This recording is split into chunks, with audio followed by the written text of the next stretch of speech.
Good to be back. Good to be back, huh? Long trip in Aruba, but we're back. Not where we were, but all right. We weren't there. We wish we were there. What's up, everybody? Welcome to another episode of Way Sauce, or What Are You Scared of Something? Full acronym, or you could go short. You know, whichever you prefer. Whatever you're feeling. Everyone has preferences, They know? do, yeah. So, why not? You think he does? Bartholomew? Yeah. Yeah. Yeah, he definitely has preferences. He does, yeah. Yeah. So What are we reviewing this week? today's episode number 6, is on get your pot of potion, The Witch. Or your broomstick. Or your broomstick, Fly Away. Or in Hocus Pocus, vacuum cleaner. You know, that was a funny one. I've never seen that movie. Really? The lady with the orange hair turns me off so much. And I want to be Bette turned on. Midler. What? Bette Midler. She was in that movie. Sarah Jessica Parker and some of the lady. But yeah, no, it's a funny one. It's a good movie. It's take place in Salem too, Okay. which we might be going to in the near future. So stay tuned. That'd be Way sick. Sauce Maybe fans. we could even record there. Well, that's what I want to do. Yeah, Nice. Yeah, that'd maybe be in like cool. a outside little. Well, what I was thinking is Okay. that we go up to Salem, maybe do a little haunted house, film that Little Honsky. with our buddy. He turns into a frat bro. Little when he talks Honsky with about, the boys. When he talks about haunted houses, we'll make some bergs too, huh? Make some bird. Yeah, get a couple beauties with us. Hopefully no one's chirping us, bro. They better not. Yeah. Probably be the ghost. Yeah. Go up with our friend Jared that lives in Massachusetts. Maybe Mark lives up there too. He'll come Holloway? along. Jared Holloway. Soloway. Soloway. Close. He plays violin. He does. And piano and guitar. He's multi-talented. He's in the, what is he in? The New, Philharmonic? the New Hampshire The new- Philharmonic. Harmonic. Is that a good New guy. Hampshire one? Yeah. Nice. Yeah, I thought it was the Boston one, which would be crazy. Nah, he goes to school in Boston. But I think we would film our kind of like an afterwards of the haunted house experience we had. You know, kind of show like us. That'd be cool, You yeah, know, yeah, in the yeah. house and then narrate over it. So we're just telling we're telling you guys our ideas. But so that's for dope. future videos. Stay tuned. It'll be fun. I'm not really a haunted house person, but I think that'll be. I am. That's what makes for good content. Is I'll be scared. Okay, so we got what? I certainly am. He certainly is. Yeah. Last time we went to what is it? Barnum and Bailey's? No, that's a circus. Oh, Bayville. Bayville Screen Park. Yeah, and they were Except, like, honestly, Pushing me. wow. Water went everywhere. everywhere. Except after, like, a while, it does get kind of like, all right, like, how much more can I do of this where, like, someone's just going to come out and just... Right. Or chainsaw or something, you know, so it gets kind of monotonous. Monotonous Burps. That's a band name right there. Yeah, monotonous Mine. burps. The Witch came out in 2015. Stars somebody that you might know, Anya Taylor-Joy, who's been in Queen's Gambit. She's also been in Split. One's a movie, one's a miniseries. Queen's Gambit's really good. Gambit is She's in Northman 2, which is the Northman as well, not Northman 2, right? correct insert symbol Northman And 2, snare. not Northman 2. snare symbol. Northman TOO. I made the Southman. It didn't do as well. So that's Robert Eggers' third film. Before that, he had The Lighthouse, and the first one is what we're doing now, The Witch. So Anya Taylor-Joy, directed and written by Robert Eggers. So this is actually one of my favorite movies. It probably might be my favorite horror movie. Is what the witches say in the movie. They do, yeah. That's how they introduce themselves. They just... Whenever they try to scare anybody.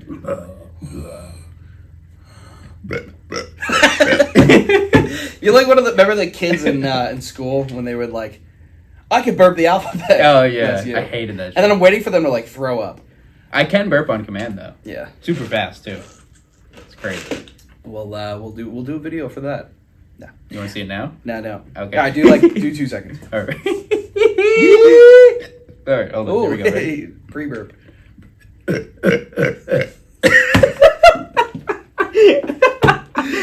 He hates this. Oh, thank God we live in this time. Oh, thank God. So The Witch is probably my favorite movie. I watched it in my horror film class in in college. Shout out Dr. Ramsey. This one is more it's on a more historical basis. I think there's a lot of themes to this one. It's fun. It's dark. It's creepy. It's eerie. It makes you think a lot. But we'll get to more of those themes later on. But overall, what did you think of the movie before we dive into it? I remember the first time I saw it. I definitely saw it in theaters. I don't remember who with. 8 years ago. Yeah. We were freaking... And I was so pumped for it, but at the time, I don't think I was mature enough to like appreciate it as much as I do now. Probably not, yeah. Because it was so hard to understand them because of their accent from back then. It is insane. We watched this, and we put the subtitles on, thank God. Even then, it was still hard to keep up with.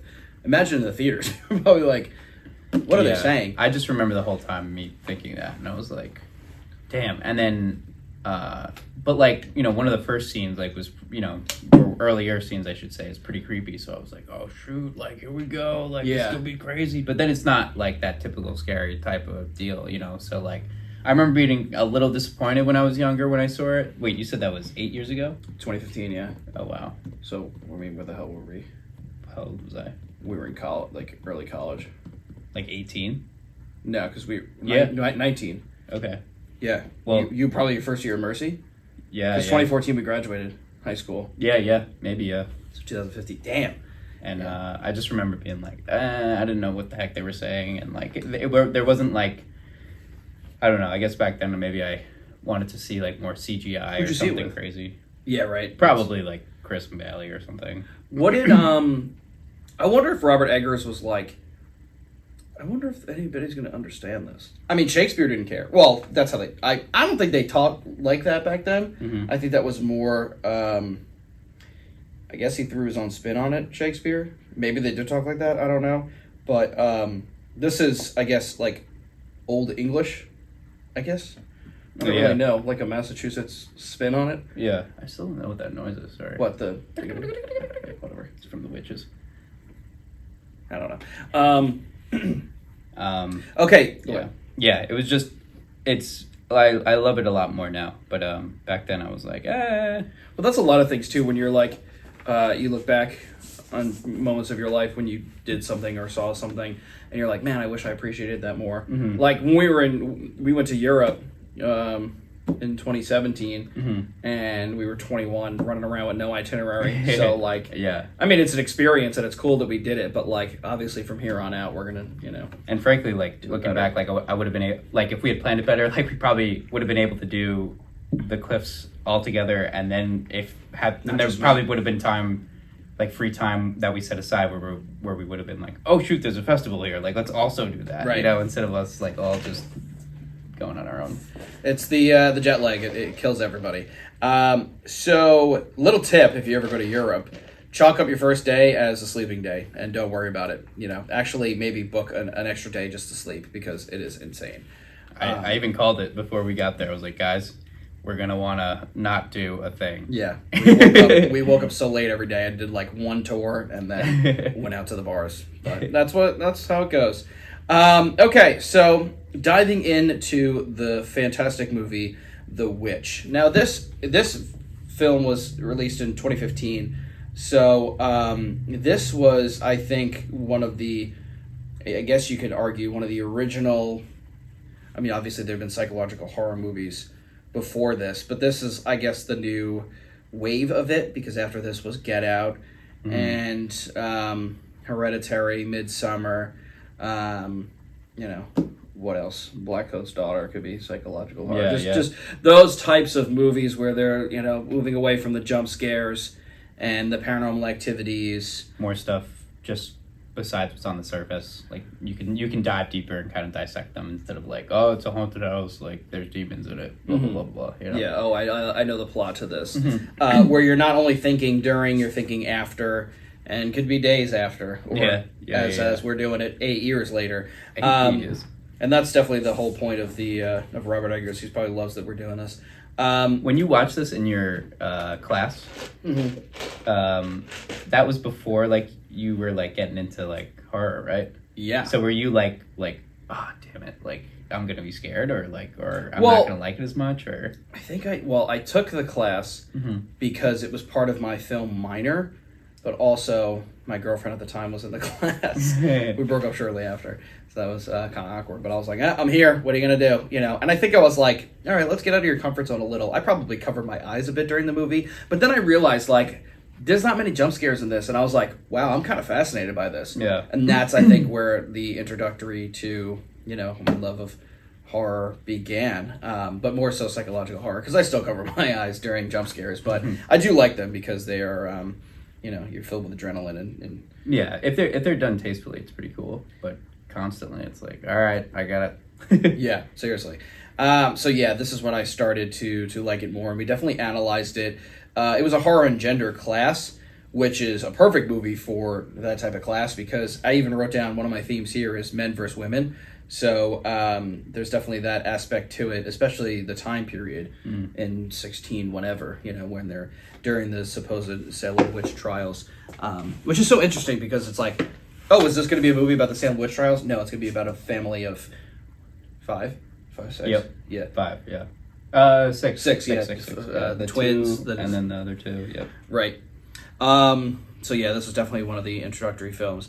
So, as you were saying before, when you were like, oh, this movie starts out really, really cool. It's kind of like it's a historical aspect to it, and I think people are definitely intrigued head on because there's talking in the back, but they're zooming in on the family. Basically, the family is watching their dad on trial, and the dad is basically defending himself and not wanting to be banished. We don't know what for, but it seemed like back then, mass hysteria, I think, and just the Crucible ties into this theme too of mass hysteria, where if somebody's accused of something, it doesn't matter if you have a lick of evidence because you're gonna be found guilty, and that's what it seemed to be happening here. I just assume because everybody seemed to be against them. And we never know really. We could assume that they think they're witches. Well, that, but also, I'm sure the father disobeyed some sort of law. Yeah. I wonder what they never really get into or it. something like. Because we later learned that the father isn't the best guy. But you're watching it at first and you're like, oh my god, this family's going to be banished.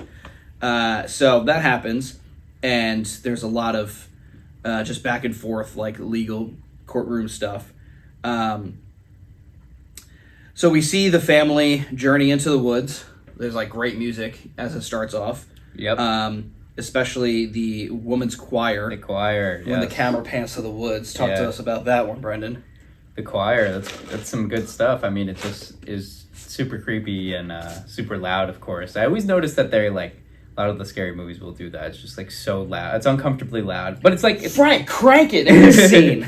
But it's just like it's like right at the threshold where you're like, all right, maybe turn it down just a little bit. Like, come on. They want to make you uncomfortable. Yeah, and it's right like off the bat. Yeah, and we're just following Thomason, who is the main character. Anya Taylor-Joy, yeah. William is the dad's name. We got Caleb, who is the brother. Yes. Caleb. Yeah, I did a terrible impression. Caleb. Catherine is the mom. Mercy. Jonas and Mercy are the twins. Jonas and Mercy are the twins. And eventually we'll come across some other characters. But that's who we're following into the woods and to see where they're going to settle. Yes. And we see it's religious right off the bat. More things tended to be back in the 1600s. And yeah, we love the way they talk. Brennan's accent right here. It's kind of like an Irish accent, but also New Englandy. So maybe there's a heavy Irish population in New England, mainly Massachusetts, and this took place in Salem. So, there's definitely like a mixture of accent there, which is was really it cool. like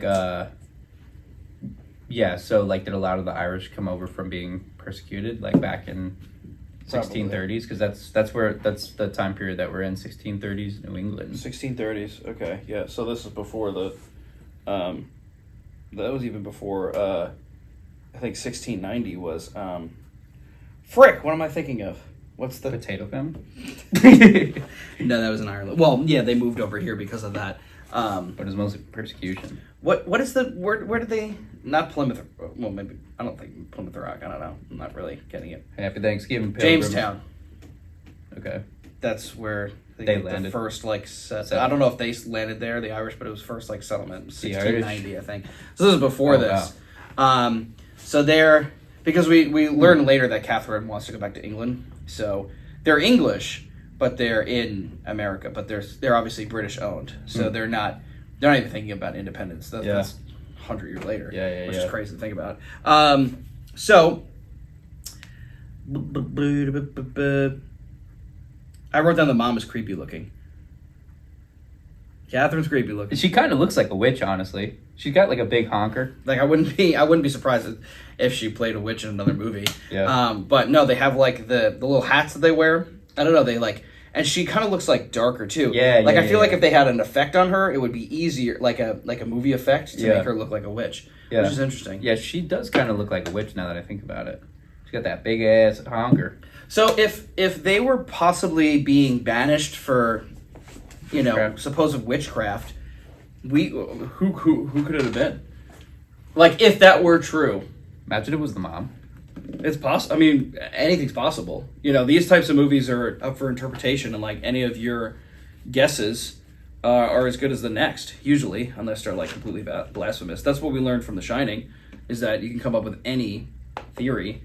And you're like, yeah, I guess. Could be the father too, because he's not good at doing anything, and he just like sold his soul to something in order to just like, get money or whatever. He so seems like the person to just, oh, okay, yeah, I'll do that, for that. Oh, it's the easy way out? Okay, yeah, sure. No. But yeah, so, frick, what was I going to say? So we see the family get banished into, like, the neck of the woods, and I guess there's a house for them already. Maybe that's where they send people that are banished. I feel like they do build it, because the sense that I got was like, it's just like they're like, oh, this is our land now, we'll make the most of it. And then they're going to skip the part of building it because that would take forever. Right, yeah. Okay, yeah, that's definitely possible. That's the feeling I got, at least. So we meet, actually, there are 7 children. Or no, 7 parts of the family, because they have a baby at first. Oh, yeah, true. Yeah, so the baby is not a character for Very too long in the movie. So we see Thomason, the Anya Taylor-Joy, the female, playing good old peekaboo with the baby. Yeah. Who doesn't love peekaboo? The people doing peekaboo and the people receiving peekaboo. That goes way back, Goes way back. 1630s New England, we're playing peekaboo. Oh, I thought your phone was vibrating. You made a weird sound. It is not. Make those ox sounds. Peekaboo. I see you, ox. So she's playing peekaboo, and ow, this table. Boo. Boo, boo, boo. He gone. He's gone. Yeah. So all Just of a like sudden, that. she does peekaboo, and the worst possible situation happens. The baby is gets completely stolen. gone. He is gone. So you're like, oh, okay. Where'd he go? And then you're like, uh-oh. And then see some of the bushes like moving in the deep woods, because like where they have settled is like a very open land, right? But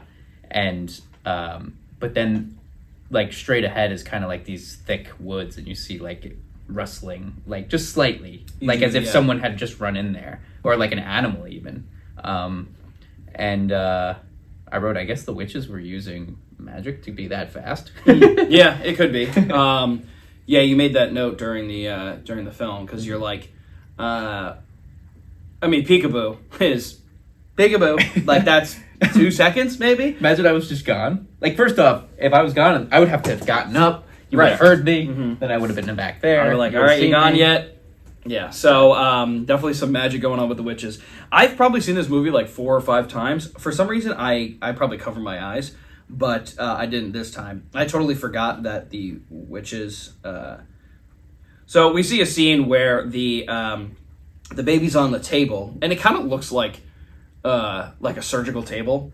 Yeah, sort of. Yeah, Or it's just like it's like It looks symbolizing that. it looks a little messy, maybe from like other things maybe they've done on it. But even the shot of it is like you don't see the witch, you just see her disgusting hands, and you see the baby, and then you see like the witch like touch a knife With a to knife? to its stomach, I think, and then and then the next thing you just see the witch like stuffing.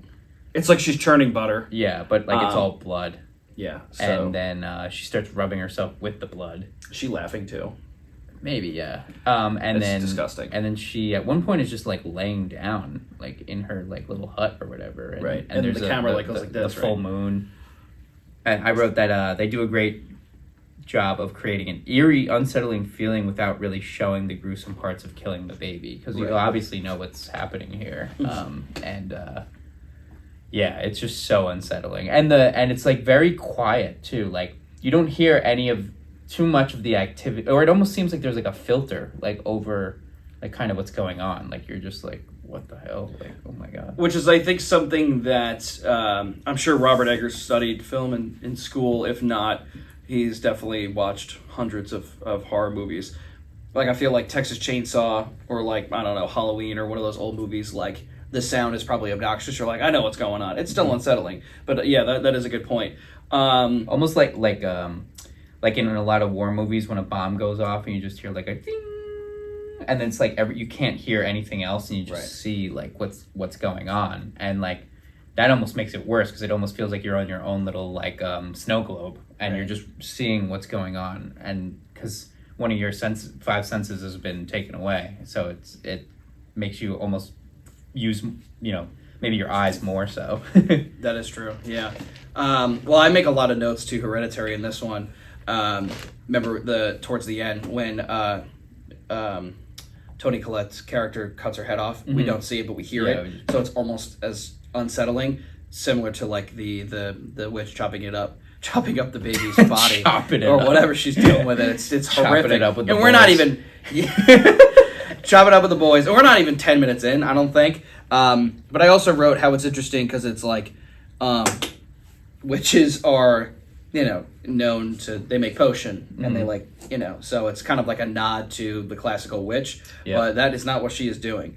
Which they is make really potions. They even a lot of the times Magic. like magic, and then obviously if they you sell your soul to the devil, like a lot of people make sacrifices. Usually it's a goat, like a goat's head or something, and they use the blood of the goat or the sheep or something.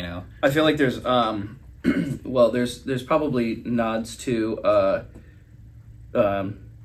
Macbeth with the three witches. Oh yeah. Those witches are really creepy in that book. But I feel like they did a little more of that type of stuff. And they're always ugly. Oh yeah. Or they seduce you being hot, but then they're ugly. Like they're later able to in like this movie. shapeshift. Right. In Dracula, they're very attractive and they're very like tempting too. Because it's basically the devil is tempting you. Yeah. So I also wrote down, great shot with the moon and the witch. At this point, viewers in the theater or just viewers of the movie, I always like to think of what people in the theater were like. This is when I think, this is how early on it is. People are gonna split. They're either gonna be like, I'm out. The fuck is this? Yeah. She's chopping up the baby's guts. Totally understandable. Yeah. Other people are gonna be like, oh, can I see it again? Oh my gosh. I paid $14. I might as well be here. It's probably cheaper back then. But yeah, they're probably like, "Ooh, I'm intrigued," which we were. That's why we've watched it multiple times. But the moonshot gets it for me. The moonshot is so good, and like doesn't the camera like pan away too, and she's just like growling. And you could see the branches of the tree like touching the moon, almost looking like the shadows of the tree. It's cool. That is pretty dope. So the baby's taken, and now we go back to the family, and Thomason's just like, I'm not saying anything. Are they eating dinner at this point? I think so. Yeah. I think they're eating dinner, but yeah, she's just. I feel like there's a shot of them, like the parents in the background, like what the hell happened? This might have been when Caleb got lost. but where she's just like, her face is like this. She's like, how does this like stuff keep happening? But I don't really remember at that point. But yeah, so the movie starts out with the baby going missing, which is terrible because obviously Thomasin doesn't know what happened. We know that the baby was chopped up. They don't, but they're obviously distraught. And you got something? No. Okay. Well, I wrote that I love William's voice. It's the best. Yeah. Even though he's like not our favorite character. Thomasin. Yeah, he's just so deep. Caleb. Yeah, it's just like very manly and like I work with my hands, 24/7. So he starts to talk to Caleb about like being a man. Now Caleb is his son who's like 12, and he's talking to him about like providing for the family. And this is when they go into the woods, right? Yes, because they got to start hunting because their crops suck, I guess. Their corn sucks. Their corn is trash. Yeah, that's as literally Catherine what says, that's verbatim, which is so funny. Our corn is trash. Don't say that. But it's okay. So when the camera goes on Thomasin when she's like distraught is when Caleb goes missing. Because I wrote it's interesting how they don't show Thomasin explaining what happened. It's just the aftermath. Yeah. It's almost like she's probably speechless and was like, yeah, I was playing fucking peekaboo and he was gone. Yeah, like I don't know how to explain that. Yeah, I mean, how could you explain that? The child was right there. It's crazy. And then of course back then they're not even going to discuss it. They automatically just jump to, seems like something a witch would do. Well, is my daughter a witch? Right, which is interesting because like this is the mass hysteria. This is what's going on in the time. Because they are now secluded, and they were banished for probably witchcraft. So Thomasin, that thought might be in her head, like this is witchcraft. So that could be the first indication into like her ultimate demise, if you will, of like, like how else could that have happened? Maybe there's like something else at play. Yeah. I don't know, maybe because it's interesting to think about Thomasin's. I don't want to jump too far ahead. Her eventual lead into where she ends up. Yeah. I feel like because we talk about this, it's a very articulated plot. I feel like I'm jumping ahead. I compare it a lot to Star Wars. How like fuck, this is a good comparison. Yeah. Yeah, I know what you're gonna Hell say. yeah. This is the good stuff. It took Anakin 3 movies, and it was Palpatine's slow, articulated plot to get him turned to the dark side. Yeah. His son, eventually Luke, won't do it because of he knows what happened. So yeah, this is definitely, I think maybe that's like the first start of it. We'll take the baby. That's the first family member. Yeah, and even like Thomasin sees like her so-called devoted family falling apart and lying and doing all these things that you're not even supposed to do in such a strict religious time. And she's like, what am I doing this for? Right. Like, she's like you a guys 17-year-old girl, probably. You guys fucking suck. And I'm doing nothing. Yeah. I'm behaving, and I've done everything to help this family out, and still, like, I get nothing in return, and our crops are crap. Our crops are trash. Our crops are trash. But she's also... Yeah, I mean, she's like, I mean, what do you want me to do? I was playing peekaboo. Yeah. And that's a very, like, that's a very interesting thing with authority. If you ever had, like, a boss or something, and there's, an issue occurs, and you're like, you can't expect me to, I don't know, go about this this way because that happened. That situation happened. It probably will never happen again. Like, how does peekaboo, turn into this? And her parents are, like, freaking out, and she's just like... This is definitely the beginning of her, eventual where she be, her demise because she's like, what the hell? We were just banished. Now you're yelling at me. It's like, what the hell? And so the mom kind of blames Thomasin for losing the baby, almost like how what's her face in Hereditary blames her son. Like she can't help but blame her for losing Charlie in Hereditary, and then that's just gonna it's a crack in the family. It splits the family right in half. Yeah, it's just But then I also think to myself, like I wonder if this is just like the witches in the woods plan, like they are preying on a vulnerable family right now, and maybe we can. I don't know what their plan would be, but maybe like to either like get another member of their group, you know, or something. All of the along those above. lines. They want everything. I mean, because at the end of Hereditary, they're like, this went well. Yeah. We got everything we wanted. Yeah. Killed off a couple people, added a member. Well, in there's a higher power having somebody else do the work. Mm-hmm. Palpatine had his apprentices. Mm-hmm. Dracula had his witches. Yep. They don't do it themselves. It's like They a plant president doesn't. little seeds, Little and then, seeds. A president doesn't fight in battle. Yeah. It's George Washington, and that's pretty much it, I think. So you have people do it for you. Yeah. It's very interesting. Just planting little seeds and not like, because they want to see the person turn themselves. They can't just keep being like, I swear it's so cool over here, dude. If you come in the woods, I'm telling you, you're gonna love it. Yeah. Watch what I can do to this baby. They'd be like, ew. Yeah, so you have to like have them, deteriorate themselves. Yeah, because it's not like the witch is gonna be like, hey, I know this sounds crazy, but if you sell your soul to the devil, you fly. You could be naked whenever you want. What? You could poop anywhere. Anywhere, literally. Well, see, this is great that we could like attribute this to so many references to pop culture. One of the great episodes of The Twilight Zone is the monsters are doing Maple Street. Yeah. They make them attack each other, and they don't do a lick of work. And they're just sitting back like These they're humans. they're their own worst enemy. Like, That's literally it. It's amazing. Isn't that what they say? They say something like, "There's nothing more dangerous than man," or something. Or Yeah, something like. I remember towards the end, like all of a sudden it pans out, and then Well, they're in the spaceship. Yeah, and they were like, man's worst enemy, I think, is itself. yeah, Themselves, or something like that, which is fucking So brilliant. dope. So dope. But this is why, like, this theme is so appealing, because it's been seen in other areas of pop culture, in movies and TV shows, but it's done so well. I mean, Star Wars, Twilight Zone, The Witch, those are all different, but still amazing. yeah, So that's really cool. So the mom is a wreck, but her twin kids are so annoying. oh, they're the worst. Like, the baby's gone, and they're just like running around like screaming, and I don't know what Robert Eggers' idea for them were to be. Maybe he was like, we need to have characters that you just despise, that are so annoying. I don't know why.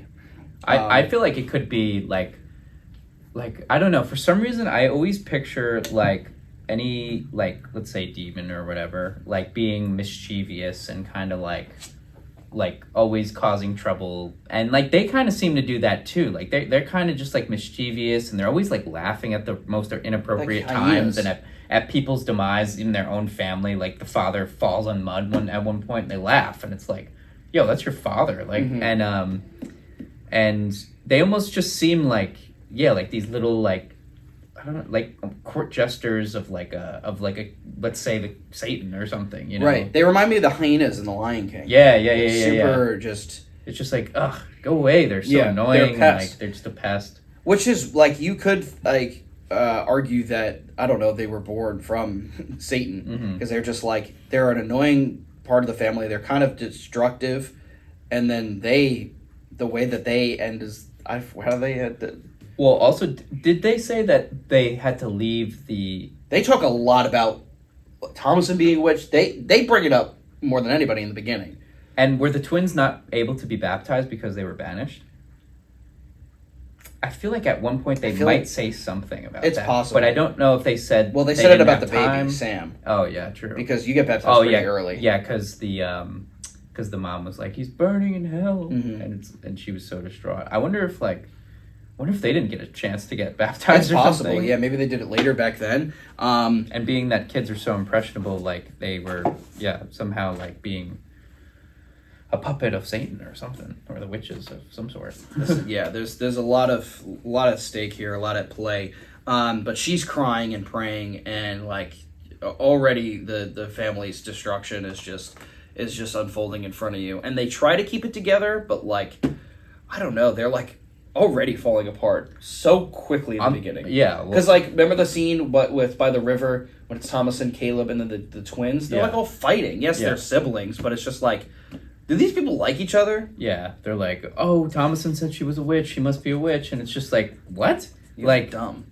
like you guys don't even know like what's going on in this time period. Like, you can't be saying that. Right, yeah, exactly. Yeah, it's like, be careful what you say. And it's interesting because I when you see people getting in trouble and there's like, I don't know, maybe like no facts about it or the Salem witch trials, it's like it's similar to cancel culture nowadays. Yeah. It's very interesting concept. So we then see William and Caleb in the woods. It's like a manly environment. He's basically telling him like what you'll have to do as a man, what you're probably going to do soon to keep this family afloat. And Caleb starts to ask a lot of questions. William doesn't seem to like that, which is stupid because he's a teenage boy. He's your son. Yeah. He's going to ask a lot of questions. It's like kind of rapid fire, but William doesn't seem to want to talk about it. And Caleb is curious like any child about religion. Everybody's curious about religion at all times. Yeah. And William is basically saying that like children are innocent and when they die they go straight to heaven, which I thought was very interesting and profound, and probably we can like deem it to be true that like children automatic in Catholicism automatically go to heaven. Like if there's unfortunately like a school shooting or something, they're all innocent, so they go straight to heaven. And that's kind of what William is trying to say. But he also is just like, all your questions, I don't know. Religion. Yeah. Just throw it up to God. God's got your path already carved out for you. You're good. Right. Yeah, just shut up. Which people live by. Yeah. Right, but explain to people yeah. things. Answer the questions and explain. Your own son, especially. Exactly, yeah, in 1630, where it's just a very like, and this is, we were younger when we saw this. I saw this in college, and then I probably saw it like once or twice after. But when we really watched it, I think we picked up a lot more early on. And I don't think I really even saw this. I was like, William kind of sucks. Yeah. Where I you're never just picked like- up on it either. I was Yeah. just kind of like, damn, they're just having like a lot of bad luck. But meanwhile, it's Yeah. like they could have prevented a lot of different things, which we find out later,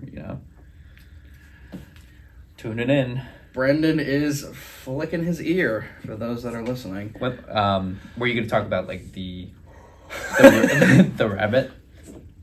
No. Or the rabbit? I dare you to watch this without subtitles, my God. Yeah, So, literally. There's so talk about the rabbit. but yeah, they try to hunt, and because obviously their corn is trash. Their corn is so trash, probably the worst corn of all time. Of all time. Is this when the dog is barking at the rabbit? No, because I think they try to hunt the rabbit first, maybe.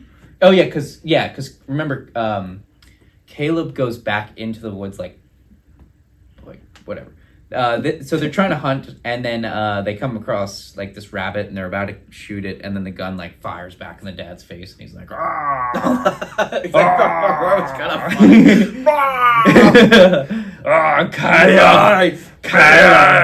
Nothing will go right. And the rabbit, we can pretty much infer is maybe a witch. Disguise the witch.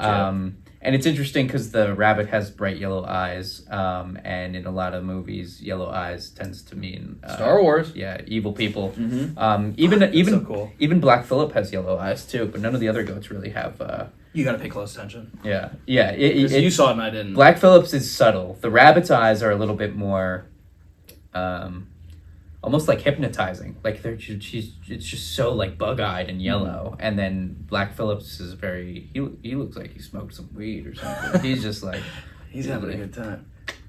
He's the devil. He's always eating his hay, and he's just. Hey, I'm gonna get everybody, but just Yeah. hold on. I'm a guy that I take my time. I take my time. with This it. will all unfold properly.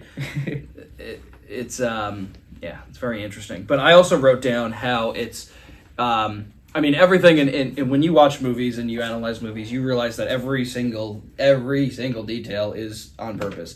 The dog being there with them is on purpose because it's probably there to help them hunt. But also at this point is when he barks like crazy at the rabbit, which you just said you can infer that it's the witch.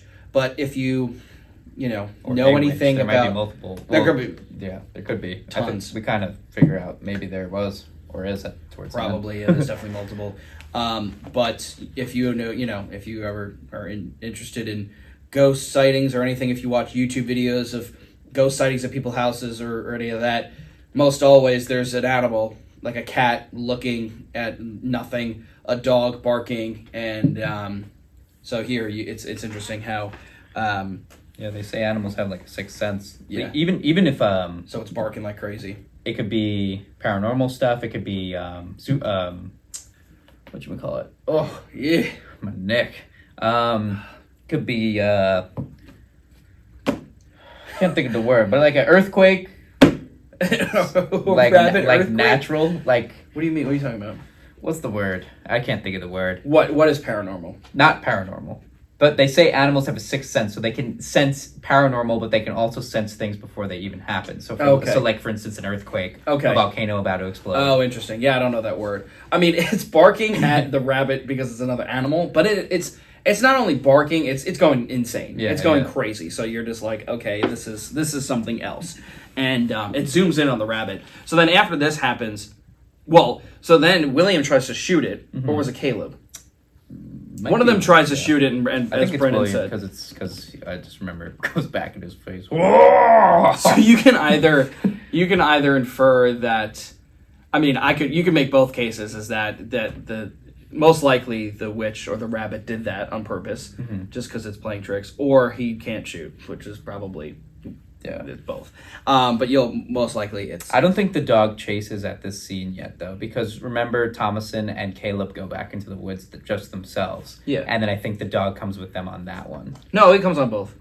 Oh yeah, because it's barking. Oh, so he just barks. He just barks but at the rabbit. He doesn't start chasing at it. No, I don't think so. Because this is when he's going to shoot it and it ricochets back at him. Because I wrote that the dog is barking at the rabbit. That's Brendan's William impression. I sound like Seth Rogen and William. McLovin! Nice! All right, McLovin! I literally couldn't give a shit. This family gets no peace. The twins are screaming in song and dance. They're chasing the mad goat. William then wrestles it while the dog barks and he falls, like you just said before. But this scene is only seen as silly because they laugh. Yeah, it's interesting because you're like, oh, like damn, he's like wrestling it, and he falls. You're like, God, yeah, that's tough. This is a strong thing, and then you hear, and you're like, ooh, okay, yeah, it's weird taste. And it throws it off. Yeah, you're feeling this one emotion, and then it's like comedic relief, but it's not funny. Yeah, because I wrote here too. Two small kids make jokes about witch and are playful about the whole idea. Weird considering how devoted the family is. And they're making jokes about, Black Phillip, or they're playing with Black Phillip. They're making jokes about the witch. They laugh at their dad when he falls in the mud. And they don't think that any of this is like, because they seem so strict with their religion. Like, you would think their little kids would be like, oh my God, like, I gotta help my dad, or I'm so sorry, Dad, or something. But they are very mischievous, and they, just like heckle and cackle at everything. Which is, that's a very interesting point you bring up, because I feel like I've always heard that, like, in hell, like, demons or something are like they cackle and, like, or witches cackle, at like things like when they go bad and stuff, Well, yeah, the Lion King, the hyenas they're the bad guys, the witches, and most things these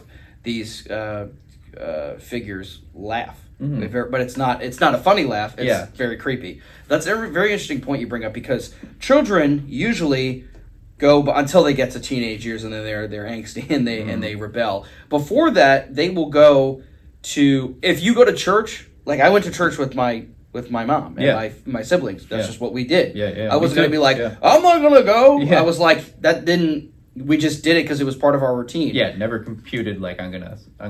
Yeah. They were like, oh, I'm not gonna do it. Maybe you like didn't want to go or something. I always thought like, this is gonna be kind of boring, but like I'd be like, all right, but this is what we're doing. Yeah, this is what we're doing. And these two, it's the complete opposite, which is so bizarre. To maybe further the theory that they're Satan's kids or something. I don't know. or they were, I don't know, maybe they're switched at birth by a witch or something. I don't know. They're very odd, and they're so not like the family because Thomason's strict. Yeah. She goes by what they say. Thomason's the only character that, well, obviously they all want everything to go well. I don't know about the twins. Thomason wants everything to go well, and she's the only one that does the right thing. Caleb is definitely curious, but he's a little younger. But he's a teenager, which is he's a fine to teenager. be curious. Yeah, but he's also... But he's demonized, kind of, because it's like, oh, you can't question the Lord. What are you doing? Which is so weird that, like... I mean, you have William's voice, you have Catherine, who's very strict, these parents. You look up to Thomason, and then you have these twins that are, like, laughing at their dad falling. Yeah. It's weird. Yeah.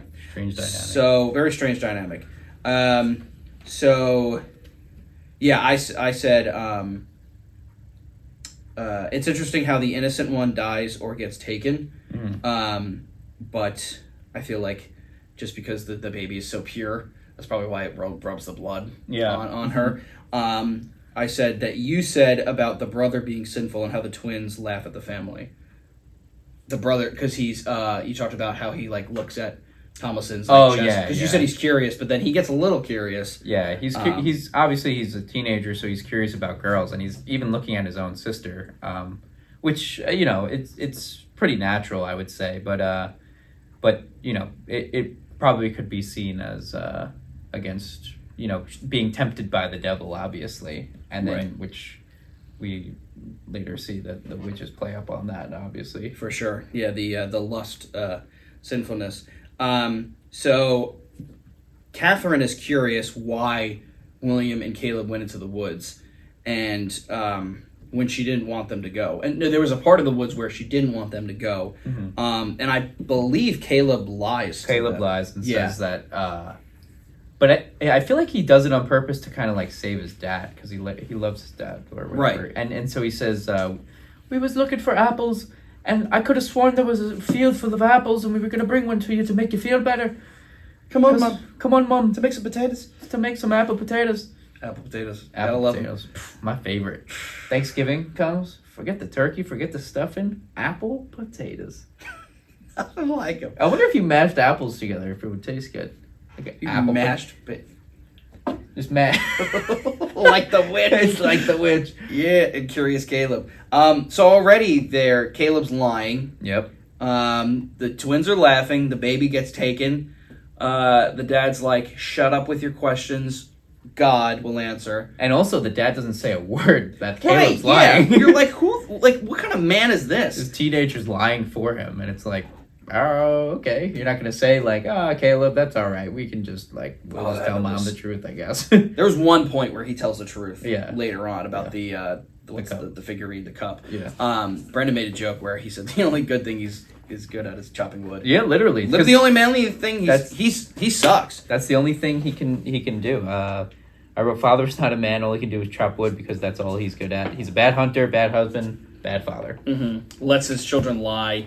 And it's just like, this is up to God. Well, instead of like up to God, instead of taking account for everything he's done, he just always is like, "Oh God, why have you forsaken me?" Yeah, it's like, well, there's also karma. Yeah. So it's like you're not going to say anything while your son lies. It's just like, great start. Yeah. He's 12. You don't think that's going to come into play later on? Oh my God. Well, that this is normal life. So going back to the next scene is what I touched on before. It's Caleb and Thomason like by the river. I think they're like washing their clothes or something, and he sneaks a peek, and she notices it, right? But she's just like, you know, yeah, because she's just a great. Because then she consoles him because he's like sad about something. Yeah. What is he sad about? I don't know. Probably. Maybe Going to just the leaving? probably the kid getting taken probably. Oh, I think he's okay. upset about that, and the family dynamic is diminishing. But she consoles him, and then she's like quickly switches the subject, and you're like, wow, she's a great sister. Yeah. She's the best person in the movie for sure.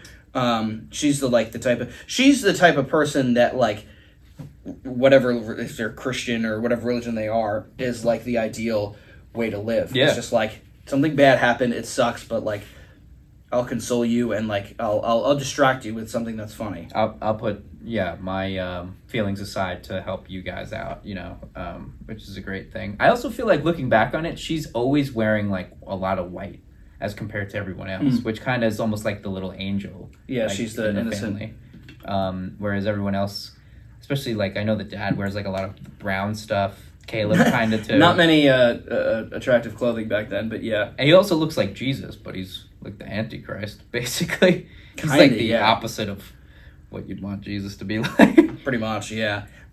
So then the one of the twins, I don't think both twins are there. I think it's Mercy. I be the witch of the woods. I be the witch of the woods. She starts saying that, and she starts like chanting. They're very like were they in the choir in the town or something like that? Because all they do is sing, and there's a lot of chanting and laughing going on. So you're just like, who are these people? Like they're 8 years old and they just like sing and dance, but they're just the worst. Yeah. I be the witch of the woods, which is it's like interesting because it's almost like they know. They know something. Well, I think they even said like they're either like, witches we saw some on the way here or something, something like that. Yeah, They're either witches themselves or Satan's kids, or they know that Tomlinson. They know what's going to happen to her at the end. It's very weird. Also, I feel like in a lot of other movies and things like paranormal, anything that's paranormal or like evil tends to try to,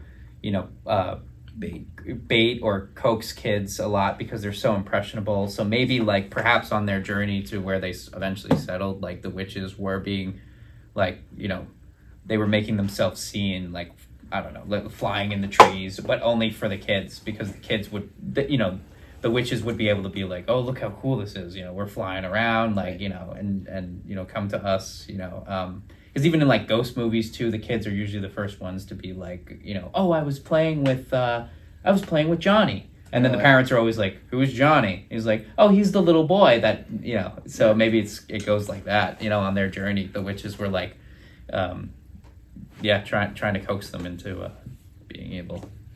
Right. Yeah. It's it's interesting. So this scene is very uncomfortable because all of a sudden Thomason like switches, and she's like, yeah, maybe I be the witch, and she just like just keeps talking and just like is scaring Mercy, and she starts to rag on her about like how their mom. Well, so Mercy says like, mom hates you, and then that's when Thomason's like, I've had enough, and she's like starts to rag on Mercy, and she starts to like scare her and be like, yeah, maybe I am the witch, and I'll do this to you and I'll do that to you, blah blah blah blah blah, and then like the camera's like panning to her, like, and then Mercy's like, ah, like she's scared, which is like, it's so interesting because it's like you could dish it but you can't take it, and I feel like that's the weakness of evil people or something. Their cowardness. They're very cowardly. Where it's like, you're this, that mom hates you, and you're a witch, blah blah blah blah, and then she's like, yeah, right, you little fuck. Well, I'm gonna eat you, and I'm gonna slap the shit out of you, or whatever. She doesn't say that. I'm gonna eat you and slap the shit out of you. And then, so I thought this was very interesting. Like, why do you think she does this? It's like obviously to get her off her back and be like, shut up. But it's almost like she's predicting her future.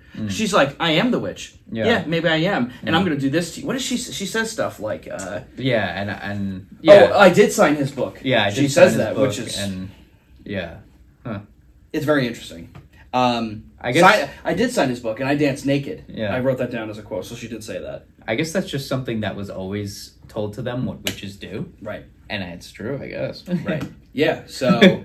Yeah, it's like if I were to say, if you accuse me of being a vampire, I'd be like, well, yeah, you better get that garlic away from me, or I'm going to bite your neck. And I do go to a blood bank, and I steal blood from them. Yeah, don't take if you were to kill me, don't take that, steak and put it through my heart. Yeah, you better keep that steak away from me. Yeah, I like it. I knew I was going to say something like that. Mets lose the Rays 8-5. Nice. Gotta love it. All right. We love it. We love it. We're not Rays fans. Yeah, so that was a very interesting scene, and it was good, too, because you're like, yeah, fuck you, Mercy. You're annoying. And it goes with, like, the whole, what I wrote, weird how the kids are, like, making jokes about witches and stuff, and their family's so devoted. Like we were saying, like, you just go to church, you shut your mouth, and, you get it over with, and then even if you know, just just like as someone who was younger, Yeah, of obviously, course. you know, and these kids don't give a damn. They're just like, we'll talk about witches all we want. We're banished. We don't even care. Yeah, we're not going back there. Yeah. So we might as well, party up in here. And it's such a good movie, too, DMX. because so much going on in the first 20 minutes, like Hereditary. Yeah. That's how you know it's a good movie. Like I was saying, typical horror movies or scary movies, I don't know, like take slasher movies, for example. It's like you meet the characters, and then there's like some creepy stuff, but not really. And then it takes, I don't know, like a half hour for one thing to pop out. Yeah. This is like, chop it up a baby. We took him. Yeah. And we're gonna be weird. There's a goat that's fighting the dad. Sometimes slashers will be like there's a kill in the beginning, and then like 40 minutes later, We'll talk like about it's the just town. character development, and like all the town and like how everything's going, and then eventually there's another kill, and then it starts picking up after that, and then The like last ghost 10 minutes. Of, ghost movies are like they move in, and all of a sudden the faucet turns on by itself, and they're like, I guess I forgot to turn it off, and then like 30 minutes later, it's like, did you leave the door open too? Huh? Or I heard some knocking last night. Was that you? Was Maybe that we're you in a and ghost Mom? movie. Was that you and Mom getting in on last night? Shit. Damn. You gotta keep it down and try to sleep. I got a test in the morning. I got the veterinary exam. So, yeah, the next scene is they're having dinner, and Catherine was talking about her father's mug, and William doesn't admit to The chalice. the chalice taking it and selling it. And he kind of blames Thomason, and he kind of sucks. Well, the mom, of course, jumps to conclusions right away. Like, Right. just like, it's got to be Thomason because she's a damn witch. I know it. Yeah, which is how. Thomason's just like, I'm sorry, I haven't seen it. And she's like, you definitely have. Yeah. You lying witch, son of a bitch. Which son of a bitch. Witch, son of a bitch. Witch, son of a bitch. Hey. Which is how it went back then. Like that was the Salem witch trials. It's like, yeah, oh, you didn't take it? Well, you did, and now the whole town is against you, and now you're gonna spin above the fire pit. Yeah. With an apple in your mouth. Maybe some apple pie. Burn at the stake. Apple potatoes. Minimally. So yeah, William's a fraud. He's very unchristian. So that scene is you're just like, oh, come on, he didn't do anything. Yeah, because it turns out William frickin' sold it before they left to try to get some money. And he's just keeping his mouth shut. He's like, Don't look at me. I ain't saying nothing. Don't look at me. I might look like Jesus, but I'm not saying anything. So Thomason sees the rabbit, or which we think is the witch, and we're still the witch is slowly tempting her. It's very subtle, which is similar to Hereditary, getting Peter to come on board. Yeah. Yep. So that happens, and then Are you talking about when her and Caleb are in the That's woods together? No, this is before. Oh, Remember, she quickly sees. was it in the little barn? Yeah, I think so. Okay. Well, remember earlier when she steps on the egg? Eggs, yeah. Yeah, and you're they're all like, bloody. damn, she is just, the kid gets lost and the egg is bloody. That part was very weird.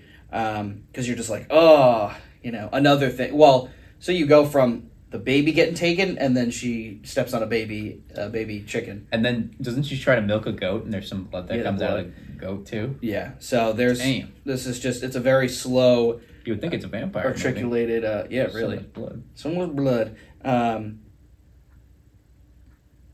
The mom is sad of their current state of living. You hear her crying to William in the bed. And everyone in the house can hear her. Everyone in the house can hear her, and basically he's like, screw him, deal with it. In the other room, the kids are listening, like you said, visibly upset. It's very uncomfortable, and they're aware of the circumstances that they aren't great. And that's the funny line when she goes, "Our corn's trash." Corn's freaking trash. Verbatim, she says that, which is hilarious. I wonder if that was a term back then. Just trash. Well, trash means garbage. So she's just like, they're garbage. It sounds funny though. I know, because it's not. It's the Shakespearean old English, or Because that's a whatever. term that I use constantly. Trash, like something. Oh, you bad. always say that. I You're always like, say it's trash. Yeah. But I doubt Robert Eggers thought of that. But yeah, so he's just like, she's crying to him, and she's like, this is terrible. What's going on? Like, I kind of want to. I don't know. I want to get out of here, go back to England. And he's like, I don't know. Yeah. Just deal with it. So the next scene is Thomasin and Caleb go into the forest. And this is like some sibling bonding. Yeah. And this, I wrote that like they talk normally, and it's interesting how rare it is in this movie. Just that like subtle conversation. I don't even know what they're talking about, but again, it's her being a great sister. And they seem to get along Talking so about- well too. Yeah, they do, and they're talking about something else. They have a great dynamic to them two. Just them two with a horse and a Them dog. two with the horse, and but like the parents don't like are starting not to like her. And they have a great relationship, but outside forces are trying to break that up. So she's trying to keep the family together, and everything wrong happens to her because in this scene, Caleb goes missing. Yeah. So And of course, she comes out of the woods just by herself, and she's unscathed, and so and Caleb's gone. So and she's Caleb's like, gone. So now it's like, okay, well, You're 0 for 2. So everything wrong happens to her, and it's kind of like Murphy's Law, which is interesting because I was talking about like, Irish stuff. can you explain Murphy's Law? Murphy's Law means that, thank you, anything that can go wrong will go wrong. And that's kind of like how this movie is playing out. So is that a concept made up by Irish people? Maybe. I don't know, Murphy. it's not a Honduran. It's just a saying, right? Yeah, it's like, Murphy's Law. Well, remember in I wonder Interstellar, where that he, comes from. he names her Murph Yeah. because of that. Wait, Interstellar? Yeah. I never saw that. What? I still haven't seen that. Oh my god, dude, it's just like one of the best movies ever. That's the thing where they're in space, and More than that. they can like go into capsules or whatever, or There's a lot if about they time. go, they get old if they do something, so they have to, and then they Well, can like move shit. And 5 it's like a minutes up ghost or there is whatever. like, right. yeah. 5 minutes up there I is haven't, like I have 5 not years. seen it, but I remember you explaining it to me like that or something. We'll explain it after you see it. So yeah, Murphy's Law type deal here, and so Caleb goes missing, but we can presume that the witch or other evil spirit forces are at play here. 'Cause, Like I said, like the cult planning things out in Hereditary. Yeah, It's slow, articulate. because the dog follows the rabbit this time instead of just barking. Right. And what is the dog's name? Do we remember? Oh, you wrote it down. Did I? I don't know if I did. So Caleb goes missing, and like you said, she comes out of the woods without him. So then we go back to Caleb in the woods with a gun. He's alone. It's dark, and then he starts repeating prayer. Yeah. 'Cause that's all he knows. That's all he knows. And people usually turn to prayer when shit hits the fan. He then sees little hot Red Riding Hood come out of the trees. Out of this nice little, this weird little hut. Which is, it's so funny because it's like, it's almost like a character from another movie because she's not wearing the same clothes as them. Yeah. It's like they look like shit, and then She's she dressed so looks nice. gorgeous and is Red dressed hood really on. nice. And she is a baddie. She's a baddie, and she lures him in. It's the sin of lust. Very easy to tempt a 12-year-old boy who's looking at his sister. So he's like, hey. And he was looking at his sister's breasts, and of course, this witch has Right. voluptuous big breasts, and that's Caleb's weakness. Apparently, he's a boob guy, and yeah. But okay, so like, well, all right, obviously he's tempted by it, and he's like, all right, this looks nice. He is also scared, But he's though. also scared. But he he looks doesn't. scared. He doesn't move. So it's either. I mean, he had two choices. He could run away, Mhm. or he could just stand there and kiss her. Yeah. Which I think he does just like the latter. freezes up, Right. Like it's either fight or flight, but like he's kind of just or some people freeze, and he just like because he's just like frozen at this point, but and he keeps walking towards her too, which is kind of weird. yeah, I think it's just like I guess it's just the evil forces at play, And also, he probably, because he's younger, he's looking for someone older to guide him to get him home too, right? So he's probably like, oh, maybe this lady can kind of help me, but like I'm also creeped out because she just came out of a weird hut. But this is also in the matter of like 10 seconds. But she's also kind of pretty, so like I kind of am intrigued at the same time. I don't know what's going on. I'm too young. Well, there's a lot going on in his brain. So Yeah. yeah, I mean, it was carefully plotted, which is Yeah. so like if it was so because then when she grabs him, you could see the old hand. Yeah. So we know that it's the witch. So if the witch was just okay, so you could assume that if she came out as the witch, maybe he'd get the fuck out of there. He'd book it. I'm sure he would. He'd Right. What the hell? So it's on purpose that she's gorgeous and voluptuous. Yeah. So the witch's, or like I said, the witch's hand grabs him, and she kisses him, and then it's like an old hand. So you're like, okay, this is the witch. Similar hand to the witch in the beginning with Sam, the baby. So you're like, I recognize that hand. So you're like, oh, Caleb's done. So then the next scene is next scene are the parents fighting. And this is what I was talking about at the beginning, where Thomason is just sitting there, and she's like, I'm 0 for fucking 2. This is terrible. Like, and she's just like, why is this happening to me? I'm trying to keep my family together, and this is just terrible. And then you don't see I don't think you see the parents, but you hear them arguing. And that's when William, out of nowhere, I don't know why, confesses to selling the chalice. Oh, yeah. And then Thomason says why they went into the woods. Yeah. Because you were like, oh, maybe she might lie, but she doesn't, because again, she's the good character and she tells the truth. Why'd they go into the woods again? Were they gonna try to look for the baby? I think so. I feel like Caleb was very like, I'm just gonna do it. I'm gonna go into the woods and try to find it. Right. And then that's Thomason was like, you're not going unless I come with you. Yeah. So I don't know. Maybe like they were thinking, because it's back-to-back confessionals there. She tells him why they go into the woods, and then William's like, it's so funny how he's so cowardly. Yeah. He's like, listen, I know you're crying. I know you're distraught. By the way, I did sell the chalice. Sorry. Throw it out there. I'm just going to throw it out there. Because if I told you when you were calm, you might have been more pissed. But now you're already like the DEFCON 5, so I might as well just tell you, because, our family's falling apart here. Yeah, you're ready. You're kind of ready to off yourself, and I don't want you to do that. So, but at the same time, like, I got to get this off my chest, because it's killing me. You know that chalice that you absolutely adore? I sold that bitch. Because I want money. You know the one that said #1 mom that we gave to you on Mother's Day? Yeah, I sold it. I wanted some money. So Catherine is freaking out, and that's pretty much what her character does the whole time. She starts calling William a liar, and that he's not very faithful to God, which she's correct. So true. And then he pretends to, and then one of my favorite lines, Catherine goes, "I always knew you were false." I don't know why I think that was so funny.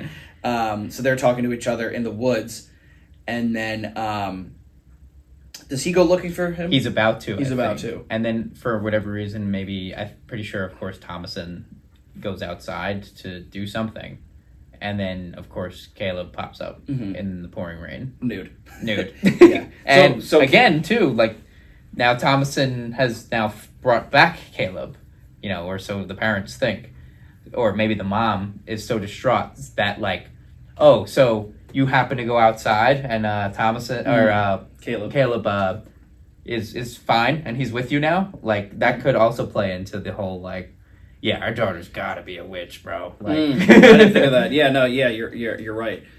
So you go into the woods, you lose him. You go outside, and he's back. But it's also interesting how, like, William's getting his gear ready, but he's probably like, fuck. Yeah. And then he comes back, he's like, thank God, man. Oh, he's back. Yeah, I don't have to go out in the rain because he's such a bitch. Yeah. Is there a reason why Caleb's naked? Like the witches, they prance around naked, and it's even more disturbing to think that a grown woman, like a witch, has now made a boy who's 13 naked. Yeah. Also, it's disgusting. Kissed him. Yeah. So you're so uncomfortable. God knows what else, and probably put a demon in him. Yeah. Oh, he's not the same Caleb when he returns. Yeah. So yeah, he's so it's interesting because Sam gets taken, the baby, and he gets mushed up, which is terrible. And then, but now this time Caleb comes back, but he's a different Caleb, and it's just it's very unsettling. You're very uncomfortable. But is there it's terrible. Is there I'm trying to think of, like, the symbolism to why he's naked, because like that is remember in Hereditary, all the weird people are naked. Yeah. I don't know. I guess it's just like a symbolizing we're free. Yeah. Or something, like we're not attached to the material world. Yeah. We're spiritual, society, so we have to be. Like, society says we have to wear clothes, but we're not. We're we're unclothed. faithful too. We're free. Yeah. We don't have to listen to anything. So, and it is. I mean, it's kind of like taboo to be, like, naked. Like such like a if someone walked in here naked, we'd be like, what the hell? Right. Yeah. So it's like it's more. I guess more unsettling, especially back then. So Caleb falls into Thomason's arms, and they tend to him, but then at one point there's one scene where you see Caleb like sleeping, and the mom like cuts a piece, like just puts a knife in his head, and then has blood drain into the bowl. Man, I was gonna throw up. Yeah. Yeah, that was pretty gross. I know, like I said, I know that like in, back then they had no idea about medicine or anything. So sometimes maybe he seemed like cold and like, You crying? yeah. No, I just yawned. I feel so bad for Caleb. Oh man, you naked boy. I know like because they didn't know enough about medicine and like the human body that like I feel like they would let certain parts of the body bleed out in hopes that they would get rid of either a sickness or maybe he was shivering, so they were thinking like he's sick on top of this because he's been out in the rain, so he's bound to get sick. He for sure will. I feel like I've heard that in the Black Plague. Yeah, exactly. I think they did. Like that was like the type of and even procedure they would do. even in ancient Egypt too, like they would I'm pretty sure like do certain things to let things bleed out just for inflammation purposes and stuff as well. I thought you were gonna throw up. I was gonna during that scene. Mm-hmm. The next scene we see Mercy, one of the twins, Mercy. talking into Black Phillip's ear. Mm. Again, as if she knows that there's an evil spirit in there. Yeah. Do you remember what she says? Damn, no, I don't think so. I don't remember. So you're just like, what the fuck was that? Yeah. So this is when they're in the barn and Thomason is milking the cow and blood comes out of it. Okay. And Mercy's like, "You're a witch." Yeah. So the camera shows the twins and Black Phillip looking at her as if she's crazy. That is such a great scene because she's just like, they're like, "What's up, bro? What are you doing?" Yeah. And she's just like, "I didn't do that on purpose." Like, of course. And Black Phillip's like, "This girl's crazy. She's a witch. My plan is working." Yeah. So this is the continuation of the family, especially Thomason, and just these little things where like the blood squirts out, she steps on the egg. So yeah, it's just the slow downfall of the family, but to throw in little things to just make it more Just unsettling. those seeds being planted by Black Phillip and the witches. They're all in cahoots. They're all in cahoots. The parents are constantly arguing. Is this when what's her name, Catherine, like says to the dad that I didn't even really want to marry you or something? So it makes sense when this stuff is occurring that they're arguing constantly. But yeah, I feel like I've heard that like if parents lose a child, usually it ends in divorce, which is terrible because it's just like, how do you move on from that? Yeah. It's terrible. So they're constantly arguing. So I think Robert Eggers does a great job of like relating it to real life, like what would actually happen. So you're right. Catherine admits to not ever wanting to be with William. She just did it for what? She says like I don't know. It's hard to decipher. She just did it for I don't know what. She said, I don't know. But in this scene, she's also talking about her faith lacking. It makes sense when shit keeps hitting the fan, but it's all part of the devil's plan. She's now definitely questioning everything that God For is sure. thrown at them. It's like the movie, the way it is, it's like things are happening and they're like, but they're still hanging on to their faith. Yeah. I don't know. I don't know about that one. Then Catherine's like, yo, what is happening? Yeah. And because the William always keeps saying to her too, like, God gives us these terrible circumstances so that we come out of them stronger. And she's like, no, I just want to go home. I want to go back to England. The fuck are you talking about, Jesus looking ass? I didn't want to marry you, and now I definitely don't want to be with you. So the next scene is probably one of the most famous scenes of the movie, just because it's just insane. So Caleb starts speaking in tongue, and he's on the ground, and he starts screaming and freaking out, and of course the whole family's there to see. Yeah. And the parents are good in this situation because they are like, don't look, go away, we'll deal with this. Mm-hmm. It's kind of like when somebody's, something's dying and the priest gives them last rites. Yeah. Is what they cut. So they're good because they're kind of taking emotion out of it and trying to like figure out what the hell is going on. So all of a sudden Caleb like starts choking and he's freaking out and he spits out an apple. Is he okay? Yeah, Not only does he spit out an apple, he spits out a perfect apple. Oh, Remember, you see it and it's Yeah, just like the yeah. stem is still there and the apple is like not bruised, not eaten. Yeah. So you're just like, okay, so he swallowed it whole, which is, but I guess it also like symbolizes first sin as well. well, yeah, Yeah. Adam and Eve taking Adam the and Eve, apple yeah. from the thing, Mhm. which is very interesting. And What is first sin? Just like lying or deceit or probably deceit? I mean, I don't really know per se. Well, God tells, because they tell him not to eat the apple, but and he he eats the apple. yeah, because he's tempted by the snake, which Yeah. is the devil, which is Jesus was tempted 40 days in the In desert. the desert. He's able to do it, so everyone else should be able to do it. Right, Yeah. exactly. Luke Skywalker, no, I will not turn to the dark side, and he doesn't. Anakin's like, I'll go. You know what? I'll fucking go. I volunteer as tribute. He does, yes. So he spits out an apple, and the twins just start yelling that Thomason's a witch. Shit's hitting the fan, and they're like, by the way, Thomason's a witch. They're so annoying. And then William all of a sudden like believes these 7-8-year-old twins or whatever they are, and then makes her like restore her faith. And I'm like, well, who are you? Yeah, I'm like, whoa. lying. And he like doesn't look doing confident. everything. No, he doesn't. He He's- does not. he's a His terrible body language husband. looks terrible. Oh my God, He's like, all right, kneel before me. Yeah, and say these prayers. Say these prayers. Do you denounce Satan? Yes. I do. Yes, Father. But if of course Thomason's going to be like, yes, I will totally do this because like I want this to be over and Yeah. I want like to continue being the family. I know like I messed up. I don't know how this stuff happened, but like I want to. And of course she's going to look at her father, and he's the man of the house, and she's just going to listen to him.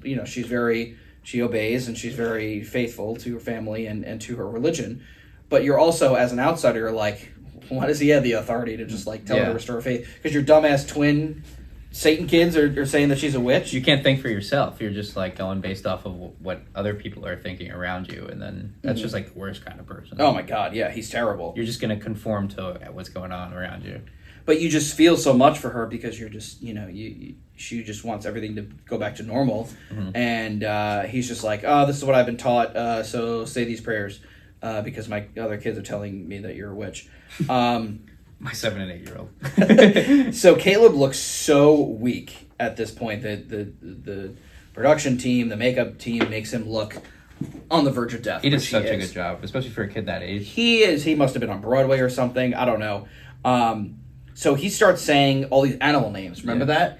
And basically has The rabbit. like an The fox. orgasm. Yeah. He like cries out to Jesus, I see her. and he like has this like weird orgasm. It's Take very me into odd. your arms. Take me into your arms. And it's saying stuff about my Lord. Oh. Yeah, That's what he said. it's- That's what he does, and I'm like, oh God. It's very yes. uncomfortable because you're like, this is a Jesus. child. And my Lord, bring me to her lap. It's like a very sexual scene. At the same time, the twins are freaking out in the corner. And who can't remember their prayers? Both Twins. the twins. Yeah. Yeah. To yeah. continue my argument that they are like, I think, I don't know, devil's kids. forgot. I can't say them. What? What do you mean? What do you mean? But everybody else remembers them, and it's just it's what's interesting too is not only do they forget them, it's the Our Father, Yeah. which all children know, Oh, yeah. just because they recite it all the time. So that's just very interesting. It's a beginner prayer. It's a beginner prayer, and why do you think they can't remember it though? I don't know. She's talking to Black Phillip. Yeah, I mean, There's got to be some sort of. because at no point do you ever see them like saying any prayers or anything. Like, you see Caleb in the woods like reciting prayer, the father, of course, probably the mother at some point. Thomason does it easily when she asks, and Catherine does it. They're never asked to, and they just kind of like, I don't know. I mean, I would love to like hear what Robert Eggers has to say about the twins, because I don't know if people analyze them as much as they should. Yeah. They laugh at the dad. They accuse Thomason of being a witch. They talk to Black Phillip. They can't remember their prayers, and you're just like, who are these people? They're very weird. So so all that crazy stuff happens. Is a lot of the parents are just watching as the son is just freaking out and screaming, throws up an apple. The twins are going crazy, and then he dies. Yeah. Just dies. Where he's, and then they're like, Caleb. It's Caleb? crazy Because you don't really think he's dead. Yeah, I didn't really think he was gonna die in Mhm. that scene. I thought maybe he'd be like, just like in a vegetable-like state. Maybe occasionally says some things here and every once in a while. Give me an apple. Yeah. Yeah. No pun intended. Vegetable state, or fruit state. But yeah, he's just dead, and then it's just But you don't know. Like you're like, okay, so what did he die from? yeah. Because you're just because the mother's like, Caleb, and of course she starts freaking out because her son just died in front of her, and now this is death number 2. So you're just like, this is crazy. So now like all hell is broke loose, as it hasn't. Of course it has before that, but now they're just like, okay, something else is at play. And I also think that like perhaps like all children go to heaven, right? Right, what I was saying before. But whatever has come over him has just made him like say like all these like crazy things, like Lord, bring me to her lap, and like things that like would be considered like a sin probably. But it's weird because he talks about Jesus. Yeah. And he talks about all these animals.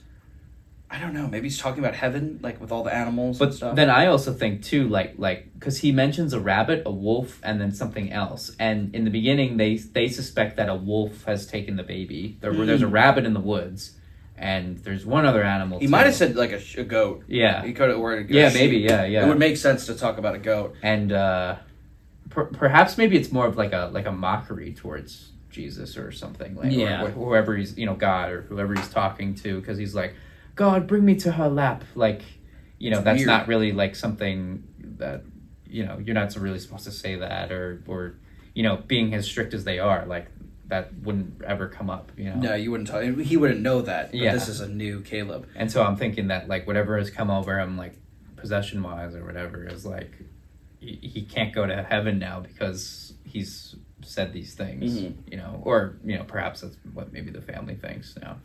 That's a good point. So another death in the family. The mom starts screaming at Thomason, basically blaming her for Caleb's death.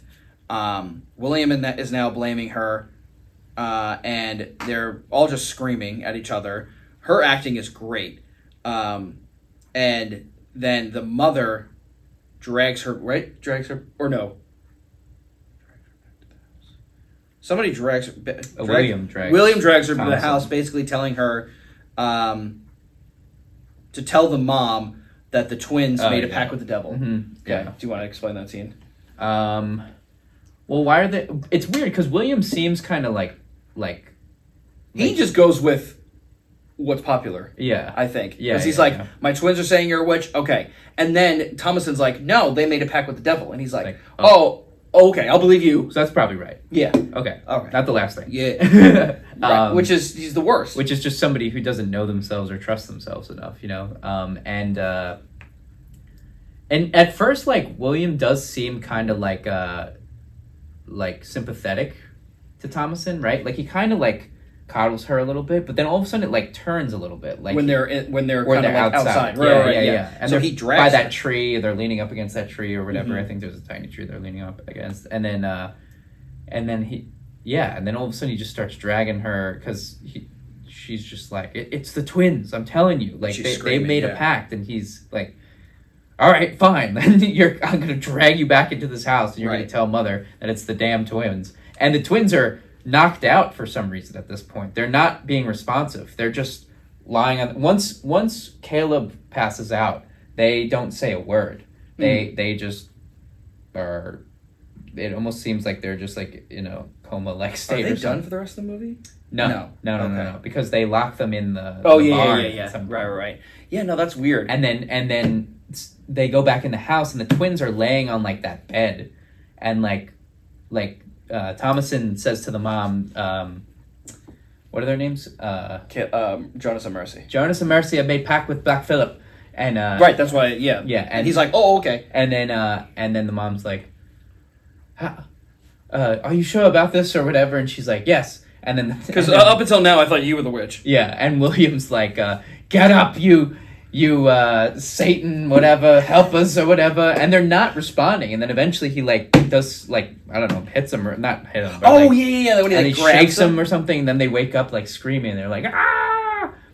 And then I he don't know. lo- Did they like get knocked out with Caleb? or are they just joking? Like, are they playing around? I don't know.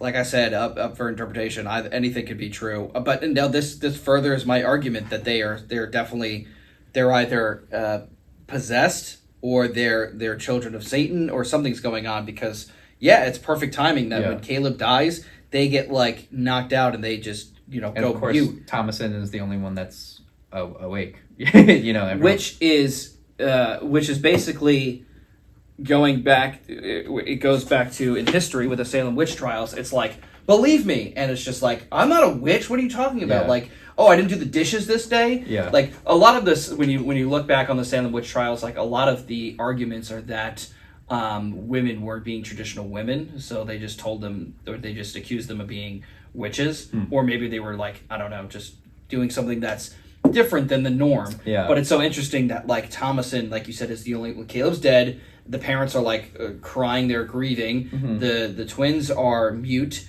and she's the only one that's talking. Yeah. It's like on this podcast we've talked about like how back to Smile movie, how it's just like, you got to believe me, this is what I've been seeing, and it's like, you seem kind of crazy. Yeah, there's a lot of strikes against you. Like Thomason has about 4 strikes. Loses the baby, loses Caleb, twins are knocked out. All of a sudden, Caleb appears when she goes outside, and he's The completely twins are- naked and freezing. And the twins are knocked out. They and think you're a witch. The twins think you're a witch. Yeah, they've been saying it. So nothing looks great right now. There's blood coming out of our goats. The eggs are all bloody. So our crops are trash. Why are we gonna believe you? Why? What's going on here? But it's so great because like she does make a good case, and like I said, and Anya Taylor-Joy is such a great actress, and this is one of her first movies, and Hollywood was probably like, damn, she's good, because she's just like, there's like kind of tears in her eyes, but she's like you have like, this is, none of this is me. Yeah. Like, and she's just so passionate and angry about it. That's why she kind of like I guess flips William to be like, tell your mother what you just told me, that the twins made a pact. She's a good actress to use too, because her face looks very innocent and like very like almost like a deer in headlights or something, where it's like, what are you talking about? Like, I'm so innocent. I've done everything correct, and all you guys are lying around me and like doing the worst things ever. And I don't know what you want. What else you want me to do? Which makes sense for her, like, to be the last one at the end, because she's just like, well, I'm not part of that family. Yeah, and everything that I've been taught is a lie. Like we're supposed to be so religious, but my whole family's lying around us, and like no one tells the truth. People are like selling shit without saying anything. My dad's a loser. My brother is looking at me. I can't. I kind of understand it, but like still, it's like a little uncomfortable. Weird. We've been banished. Yeah, we've been banished. Our crops aren't growing. My mom thinks I'm a witch. Well, my twin, yes, Are so annoying. they're so annoying. But like that goes back to, you relate that to Anakin Skywalker. It's like, okay, well, most of the stuff that I've been told is a lie. Whereas like, because there's an argument that like the Jedi are just as bad as the Sith, not in like morality standpoints, but they, just the way that they move the Republic forward. But yeah, that's why he like, it's a slow turn to the dark side, because he's like, you won't make me master, and what I'm hearing from this Sith Lord here is pretty good stuff. Sounds pretty good. Make a better case for yourself. Yeah. But yeah, so those are very similar. So Catherine's like, I don't know what to believe at this point. So William just takes them 3 and just locks them inside. Locks them in the barn. Locks them in the barn, and Boards them up. you know that he's got no clue what he's doing. Yeah. He's just like, let's remove. I mean, he's the type of person that, we're going to run away from my problems. They're going to remove it from my current life. Yeah. And And I just love the scenery in this movie. At that point, you see like the backdrop of The whole house, right? the whole house and the woods behind it. And you're Yeah. like, oh, this is so appealing. Mm-hmm. New England back in the day. It's really like beautiful. Ari Aster does that great in Midsummer. To represent Sweden, looking so nice. So it's just a weird family. Tomlinson's the only normal one. The dad kind of has good intentions, but he has no direction. Yeah. You just don't know what you're like. How were you brought up? Because I feel like he's just thinks that like God will do things for him when really like God, in my opinion, like I'm not super religious, but what I would interpret God does is gives you obstacles and challenges, and then you're supposed to overcome them to become stronger, right? And he thinks that like God is just going to do everything for them. Like, let's just pray living like God. so that God will fix it for us. When meanwhile, like, if he actually goes by what he preaches, which is God gives us these challenges so that we become stronger and better people, which he tells his wife Catherine, who unfortunately is too distraught to kind of even hear what he says. He would be doing these things and getting better and learning from them. But instead, like you said, like he's locking his problems, his children, in a barn. Insane. Because he's like, you know what? I'm just not going to deal with that. God threw this at me. And even though I said we should probably deal with this to make us better and stronger as a family, no, I'm not going to do that. I'm just going to put him in with Black Phillip. I'm sure Black Phillip's a nice guy. He'll take care of him. He'll figure it out. Like, I mean, if you want to look at it at this standpoint, it's like, I guess if this is a good versus evil, a Satan versus God type of situation, God's probably like, you can have him. They suck. He's just like a fake guy. He's a fraud. Yeah. And he just tries to get ahead. Selling the chalice, moving his problems, shoving everything down. He's just like not a role model type of guy. And I think he knows it too, because he gets on his knees and says, "Oh God, I will eat thy earth and put it in my mouth." And he takes a whole hand of dirt and throws it in his mouth. Like if anyone, like, he's so desperate and he just keeps praying. Like, just do something about it, bro. Right. Like, Well, yeah, but it's funny because in Christianity or Catholicism, it's like you are supposed to live your life, or just like having God. Kind of living and let God, but also you have to take responsibility. You have to intervene on your own part. It's kind of like it's a two-way street. He's just like, nah, whatever. Yeah, we'll pray and he'll sell it for us. You're the head of the family. You got to figure this out. So when he's praying really hard, like the hardest of anybody in the movie, and then like when he takes the dirt, Tomlinson's in the barn, very upset, and she's watching this. She's like, what is going on? This is just so terrible. So that scene's just very interesting. His voice sounds dope when he's praying. It is, yeah. He's great. I will eat thy earth. I can't do it because his voice is so deep, but it's crazy. So Catherine sees a mirage of Caleb holding Sam. So she sees her two kids that are dead, and the cup is there too, the chalice. Yep. Mm-hmm. So what do you in the background? What do you think this is? Just like her wishing for better times, or thinking back to better times? I honestly think it's more of a paranormal thing, where it's the devil, like, now seeing that she's completely broken. She is completely, she's lost all of what she values, which is usually God and, whatever else. And so so Satan has now found an easy prey. So what is he going to do? He's going to bring back her two babies, basically, Caleb and the first baby. We don't know. Do we know the first baby's name? Sam. Bring back Caleb and Sam. And of course, tempt her about to sign this book. Yeah. And do you think she signs it? I think she might sign it. Who? The mom. I think she signed the book. I think she's so desperate. Why wouldn't she? And there's nothing else. She has nothing else in her life. Like, nothing. And that laugh she does is so creepy too. It's bizarre. Yeah, it sounds like a witch. Is that when the crow is like pecking at her chest, right?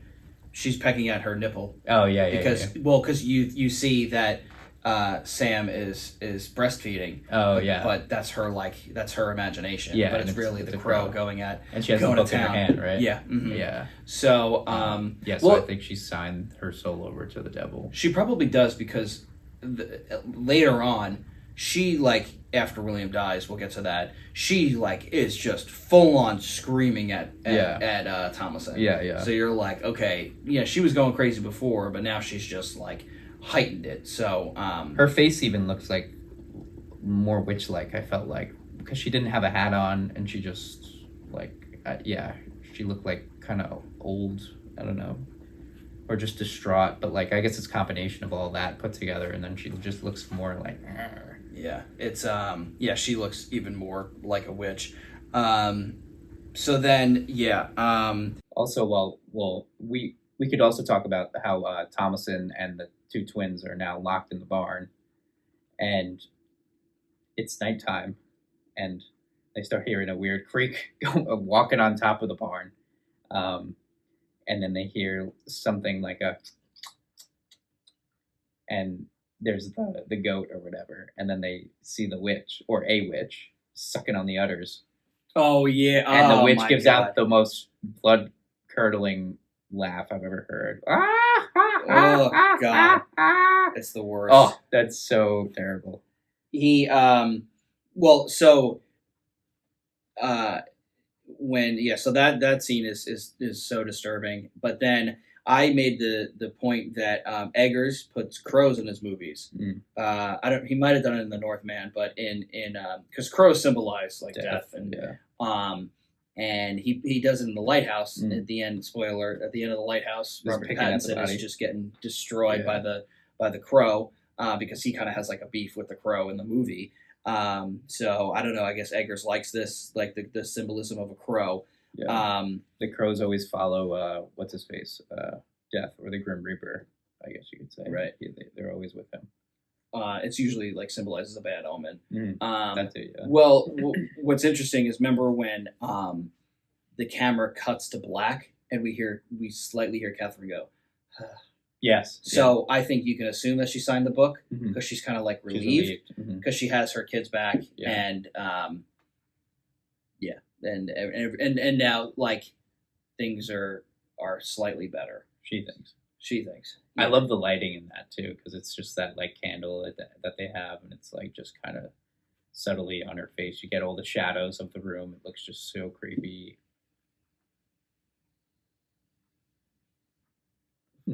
Right on time. It's right on there. Go Caffeine Here Academy. we go. Whenever we film at this place, Caffeine Academy, sometimes we hear some weird sounds. I've heard some great ones. Sam has a story of him going to the bathroom and the whole door was shaking, as if Yeah, someone I was told trying that. to come in. I told that one on forget what podcast episode. So So we just heard another one. Good. Hopefully we're still here for the next episode. Yeah. Shallow So- pedantic. And there we and go. scene. And now it's the start. TV's going weird. So There we go. William. So the next scene, William sees Thomason again. Thomason's just everything that happens around her. It's just the worst. So she wakes up next to slaughtered goats. Slaughtered goats. Um, The twins are gone.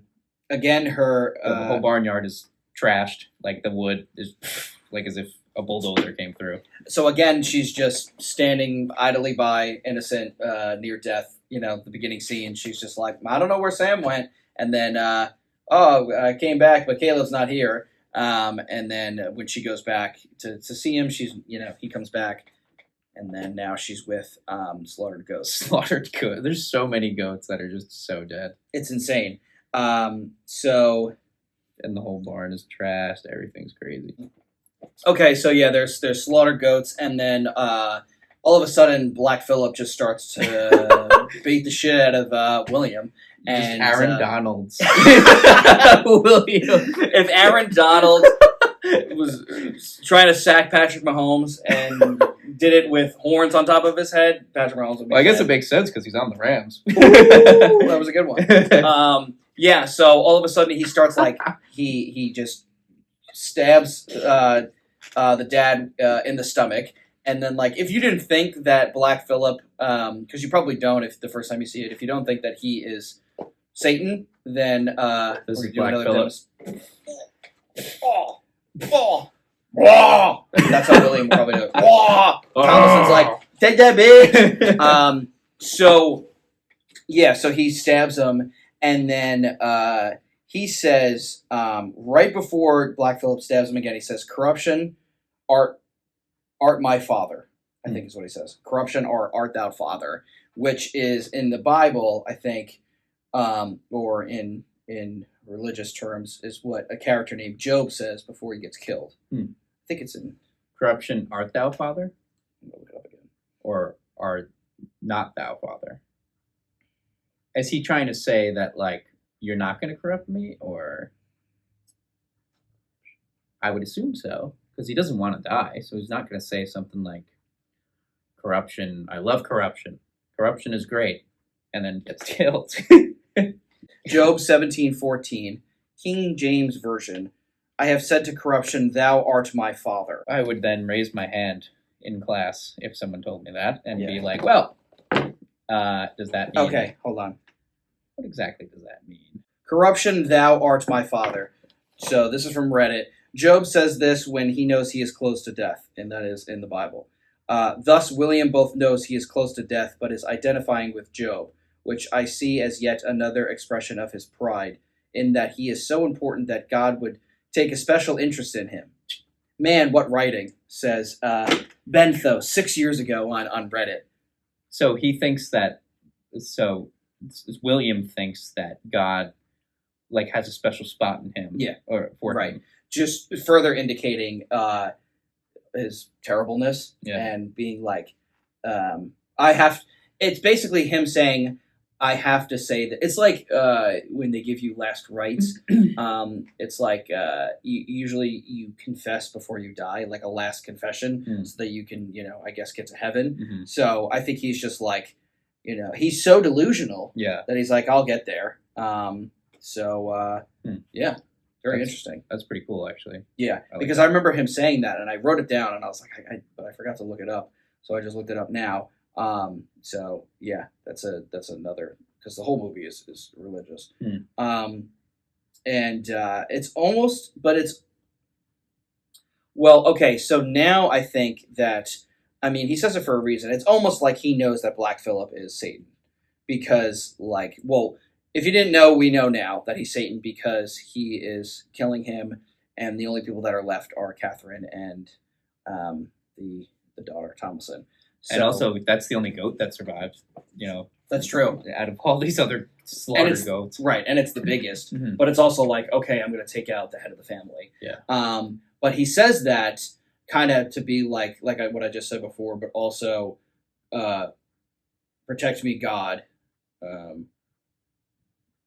Because he's probably like, well, why else is this goat doing this to me? Yeah. So he's like, he probably thinks in that split moment, like, you have caused my family like downfall.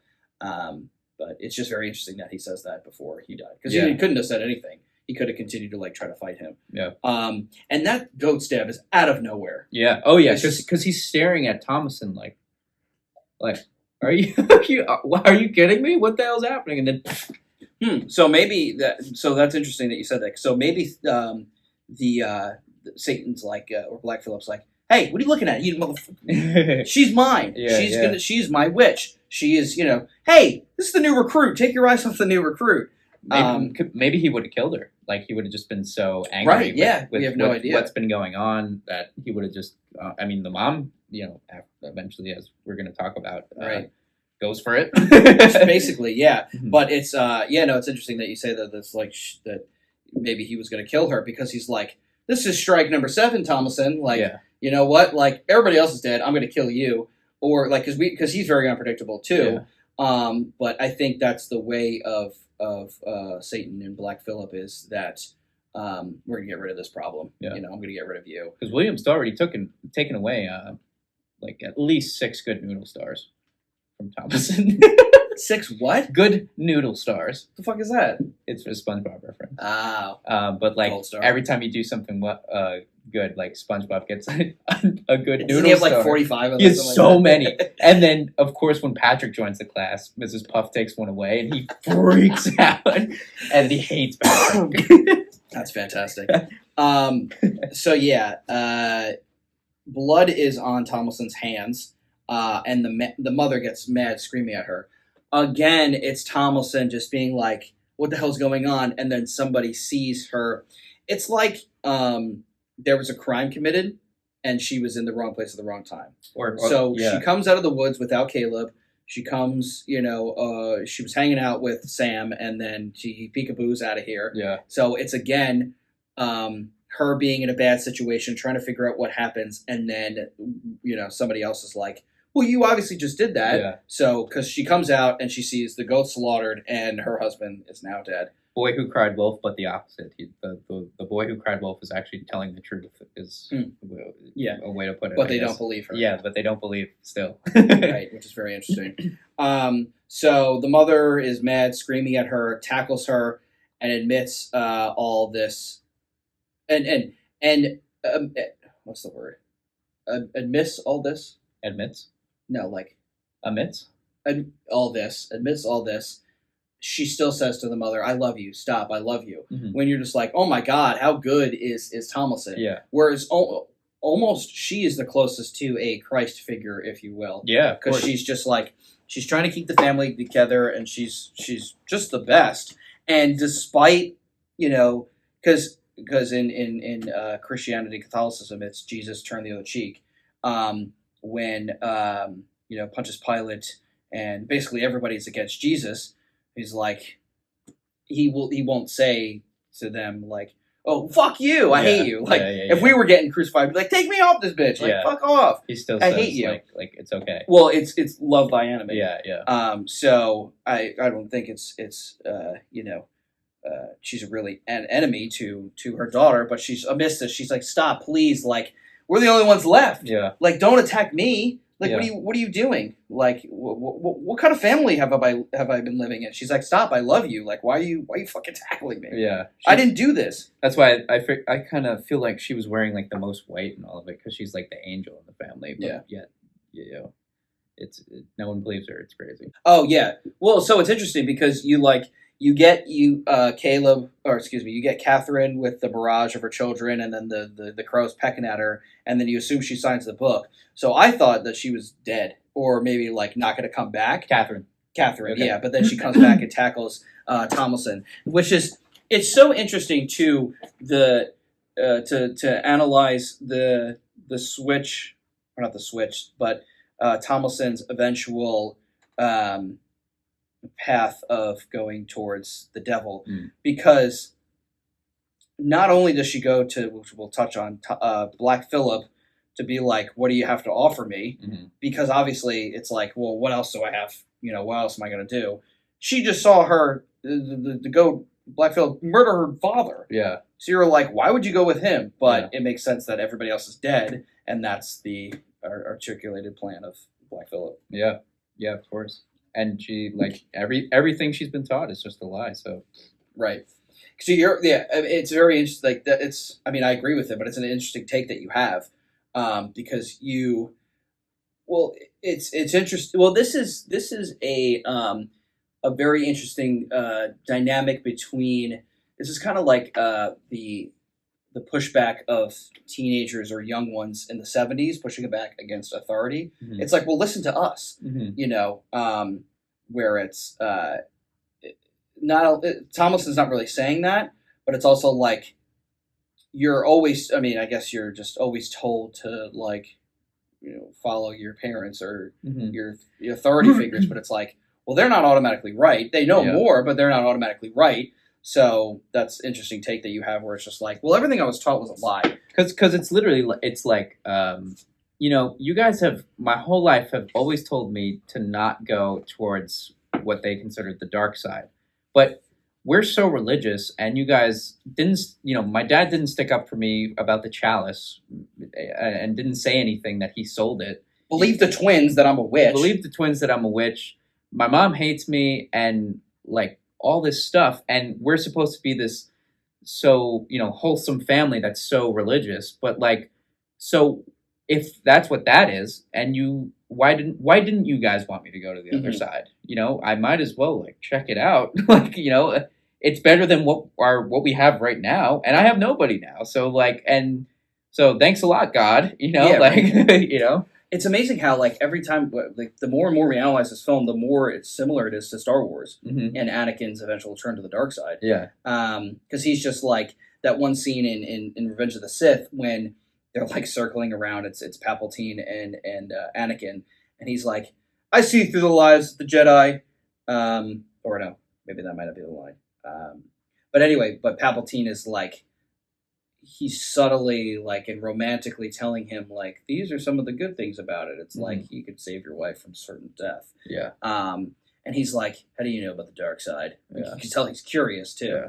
So it's very interesting. Could also kind of give that up to like it's not as much, but like a little bit like with Batman and Joker, like Joker just kind of like gives in, and he's always kind of trying to get Batman to come to this side, but Batman is he never does. Batman never changes to that side, but Right. but the Joker is always trying to kind of coax him and be like, you and I aren't that different, Mhm. and Chaos and order. yeah, and that's kind of like what I guess maybe Black Phillip is just kind of like Not so bad over here. your God doesn't seem so great anymore now that everyone's now that everyone's gone.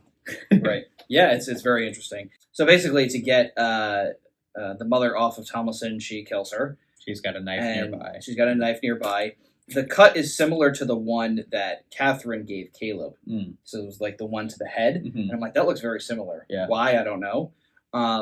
But at this point, she's just like, I got to kill her. Not only to get her off me, but she will never believe that I'm not a witch. Yeah. At this point, that's like her only choosing. And again, this is how you're just like this plan, I guess, of Black Phillip is just unfolding perfectly. Oh yeah. Just like in Hereditary, you're like everything is just it unfolded like amazing. So this is another. Were you gonna say something? No. So this is another reason Brendan and I love these movies, just because it's like it doesn't have a good ending, and it's just so intriguing, and the good guys don't win. Satan wins in this movie. Yeah. you know. Yeah. So you're Big time. and in Hereditary, so you're just like he's gained another follower. yeah, really, and you're just like, but it just goes against traditional movies and society where it's religious. So it's just so interesting and intriguing. So Catherine's dead, and now Thomason is the lone survivor.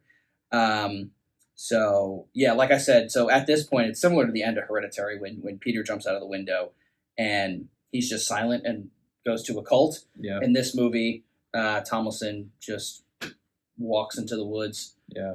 And She goes to the barn first, Right. And she's like, "All right, Black Phillip, what do you got to offer? Just lay it on me. mhm, What do you got? I'll do the 2-for-1 special mhm. with extra witch." Yeah, extra witch, please. Throw some potion in there. I like that stuff. And Black Phillip, the greatest line of all time. Yes, sign the book. What does he say? Do you Live deliciously. So if you guys haven't seen the movie, or if you want to watch that scene in particular, just type that clip in on YouTube, and it's so great because she's like, "What does thou have to offer, or whatever? Can you give me?" She says something about Jonas and Mercy, something about the temptation of Jonas and Mercy. I don't know. Very interesting. But it takes a long time for him to speak. Yeah. It's just her. She's like, "Will thou not speak to me?" or something like that. I wonder if Black She's like, "Are you fucking kidding me? Talk to me." I wonder if Black Phillip or Satan is like, I wonder if she's really real about this. I wonder if she's all about it. Have I turned her? And then eventually he's like, all right, I guess I have. I guess so. But yeah, that was good. The devil's plan has worked. And she's like, I might as well see what he's got because I can't go back to town. God's lied to me. God's lied to me. And if I go back to town, they'd be like, didn't we banish you for witchcraft? Yeah. Like, wait a minute, is your family dead? Huh. Who the fuck are you? And they would hang her. So she's like, this is the only option that I have. And frankly, I don't think, like, again, I'm not being sexist or anything, but back then, women probably didn't, do the outside labor of like raising crops and all this stuff. So I don't think she has the skills to even try to be able to survive just by herself. Right. Her dad. Her dad couldn't even do it. He so. couldn't do it, and I doubt he taught her. Yeah. Well, because you could see in the woods, he's like, all right, I'm going to have to teach Caleb. He's getting older now. You were like, at one point, she's like, fuck this religious shit. And then you were saying each of the sins of the family members. Mhm. Remember you were talking about that? Like each of them represent certain sin. Yeah, I guess I don't remember that exactly, But I guess like Caleb lust, Caleb is lust. The dad is what? Like he's kind of like lazy sloth. Yeah, where he's just I don't know. He just goes he's selfish too. Goes Yeah. with what's with him. I guess the mom, like, I don't know what she gives into. I mean, she gives into her own emotions, I guess. Is that some sort of sin? Maybe, I don't really know. So then anyway, still a good Because there's analysis. 7 of them, Mhm. and the first baby wasn't baptized, so the 7 deadly sins. Mhm. So perhaps, yeah, Each member of the each family. member, Fuck, that's good. yeah, That's cool. What we were just talking about, she addresses Black Phillip. His voice is fantastic. It's tempting. It's perfect. He tells her what she can have if she signs the book, Selling Your Soul to the Devil. And then you see him, or you don't see him, you see a figure behind her. yeah, So I guess wearing a lot of dark stuff, and almost looks like he has like a cape on and like one of those rounded hats with the little top thing on it, but not like Abraham Lincoln top, but you know what I'm talking about. He looks cool. he Honestly, does. he looks Yeah, pretty he looks cool. cool, And yeah. you might But even that's see the point. like a little beard kind of action. And then or something. he grabs her with He's got the gloves on. Black yeah. gloves on. So he changes forms, and that's kind of sexual. Yeah. I think. And we then see, like I was talking about Hereditary, when he calmly walks into the treehouse. Yeah. Wait. Yeah. Keep going. So then I was going to say, we then see Thomason's naked body just walk slowly into the woods, and then you see Black Phillip following her. Because he also says like derobe or something. In the barn. It's so creepy. And he says it in that whisper, which is such a seductive, like, it's so interesting because I don't know how to feel about that whisper, like the way he talks. It's just so, like, it's almost calming. And you wouldn't think, Satan would talk that way. Well, no, of course he's not going to be like, because yeah. like when we were talking about before, when Caleb was in the woods, she's not going to come out looking all ugly. Yeah. Like, get out of here, old hag. Yeah. It's everything Which is is to interesting. tempt and relate, you to, not like he really needed to, Mhm. because she had no choice. Yeah. But he's just like, well, he's basically saying like, selling your soul to the devil is, the old story of Robert Johnson in the 30s was terrible at the guitar, and then all of a sudden he was amazing at the guitar. So you were like, oh, he sold his soul to the devil. So the devil was like, I can make you famous by you playing the guitar really well. Mhm. But then he died at like 35. Mm. Which is very, very interesting. So Black Phillip tells her what she can have, but he says it in a calming voice because it's like, your God lied to you. Look what happened to your family by trusting that God. Come with me. This is, I could be very tempting. Is that a theory in Hollywood, like with a lot of stars? Yeah, that's pretty much how a lot of it goes. Like Katy Perry, like being on stage and like freaking out or something like that, and like getting sick. So that's what they say is like selling your soul to the devil. Even like, I mean, I don't want to speculate or anything, but like, I guess you never know. But like, any celebrity who's died young, maybe perhaps too. Yeah, like that's there's a definitely a certain theory. amount of fame, but then I'm taking you. Mm-hmm. Yeah. Well, yeah, when you see like actors die young, it's just like, okay, they're like Michael Jackson and Prince. It's Mhm. like, they sold their soul to the devil. And Two of the greatest of all Yeah. time. well, it's That's either crazy. the devil or like the high whatever elites. they worship. Or the high elites are the ones that like in your contract it was like you're Yeah, gonna die at this point. You're gonna have that level of fame and then it's over. Uh-huh. It's very interesting. I always hear that like in Hollywood, there's like subtle Satan shit's all subtle over. Satan stuff, like even in the Super Bowl halftime commercials. Well, now they're blatant with it. Look at Sam Smith on stage. You're Yeah. just like, huh? It's very weird. Yeah. So we then see multiple naked women chanting by a fire. It could be a real chant. Yeah, I don't know. Yeah, 'cause it it sounds real, Right. They're like dancing mad. They're just going crazy Low-key, around the kind of fire. hope they wouldn't put a real like evil chant in there. I'm hoping maybe if it was a real chant, because like as I'm watching this, like I would hate for just the wrong thing to hear, Yeah. like a real evil chant, Right. and then it's like, oh, is that someone calling me? And they're like, I guess I got to come up from hell. I guess something's going on. Meanwhile, it's just us with a Domino's pizza box. Like, oh, who are you? What the fuck? So then they float up, and the camera zooms in on Thomason's face, and she smiles as she floats. Lots of other ending movies like this, in Saint Maud, when she's like happy at the end, Yeah. and then like it cuts to the end. Hereditary. Yep. The Lighthouse. Midsummer, when they zoom in on her face, she kind of smiles at the end. Yep. So yeah, all negative endings, but for that last character, it's good. Peter doesn't really smile, but he's just kind of like, I'm here now. I'm the king. Yeah. She's the May Queen in Midsummer. In this, she's like, oh yeah, okay. So now I'm brought up. I'm on a good path. Mm-hmm. The ending has a writing saying, these are tales from that time. Much of the dialogue comes from writing during that time. Isn't there writing on the... Mm-hmm. What does it say? These are tales from that time period. Much of the dialogue comes from writing during that time. Yeah. Interesting. Very interesting for Eggers to write. It's very impressive, too. That's cool. I mean, I wonder if there's any, like... There's probably old tales like that. Yeah. I mean, the freaking Salem witch trials. Somebody had to write so something. many. Oh, yeah. So many accounts. This is what happened to this witch that we burned last week. Like, this is what we suspected of her. This is... Yeah, maybe that's where you got some of these ideas for. One witch, she was, one woman woke up in a barn and the barn was trashed and there were a bunch of goats that were dead or something. Mm-hmm. And meanwhile, maybe it was just like robbers and that took advantage of her or something, Yeah, there could be, just a bunch of tales that he put together. Well, like, Star Wars is based on, like, mythology and stuff, too, which is very interesting. In the newer one, or... Honestly, even in older ones too, I always notice little pieces of history in Star Wars as well. Like sometimes it looks like the Nazis, and then especially in the first new Star Wars that they released, there's that one scene where it's like all the clones, and then the guy that's up here, and then there's like red flags behind him, like draped down, and I'm like, oh wow, that's a lot of historical references. That looks like the Nazis right there. Oh yeah, there's a lot of religion in it too, and a lot of romance too. Like almost Shakespearean, and sure. Especially like with I guess I wouldn't call it incest really, but like families having babies and stuff, or whatever. So just like Shakespeare. Not that he did that. Maybe he did. Maybe he loved his sister.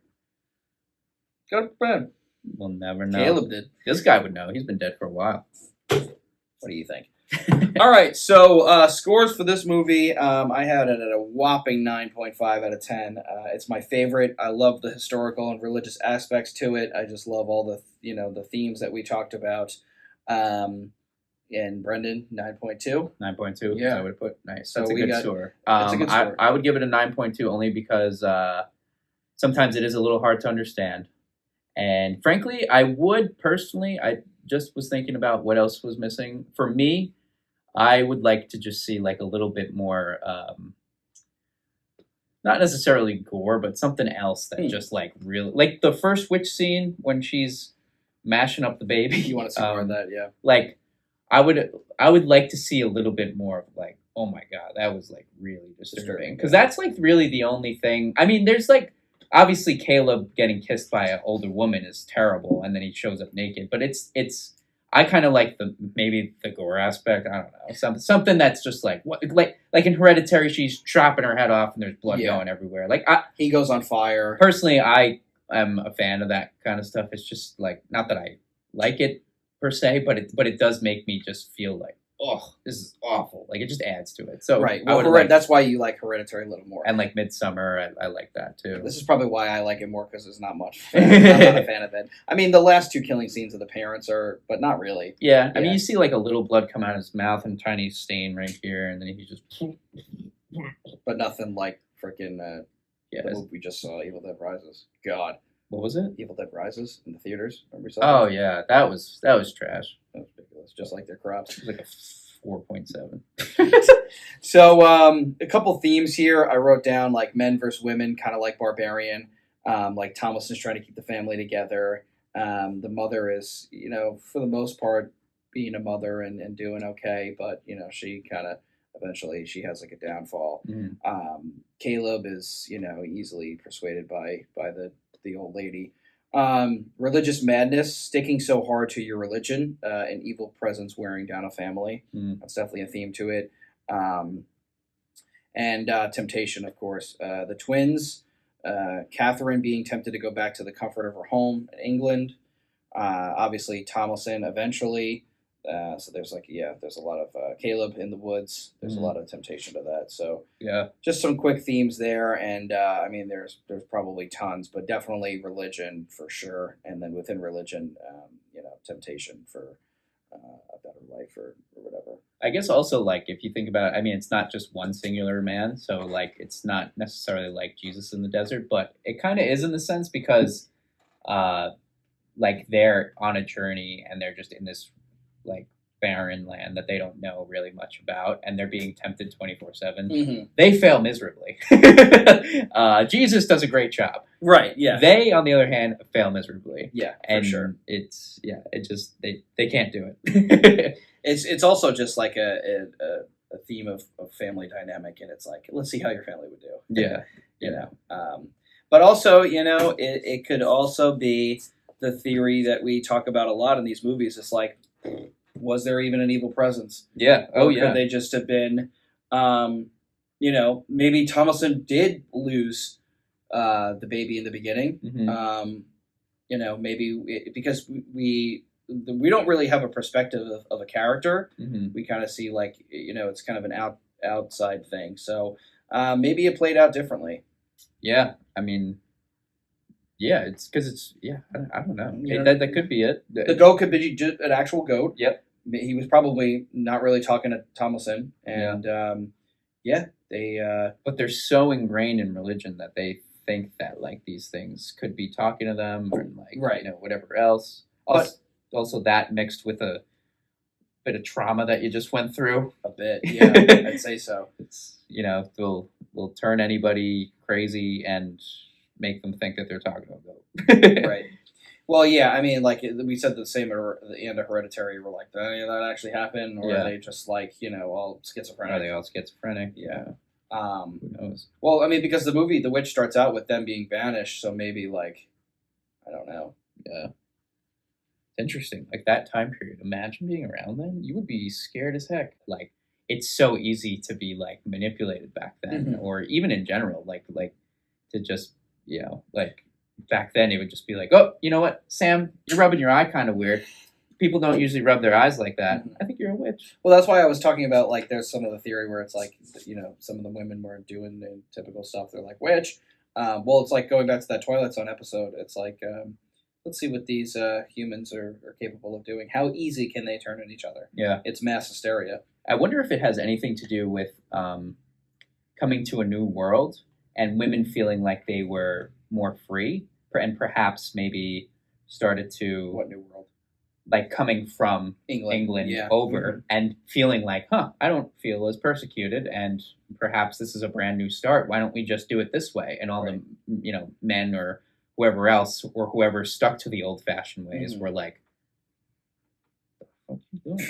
You better keep that Excuse skirt down, that long skirt. Excuse me. Better not go past your ankles, otherwise you is a witch. You get out of here. Well, that's why I was talking about the theme of man versus woman when it's just like Thomas has got to be a witch because she's a girl. And Yeah. that's what the rest of the town is saying. And there's no men witches. I wonder if there were any men witches put on trial or men that were accused of being witches. I'm sure there's a couple, I'm sure, but not yeah. as many. No, probably not.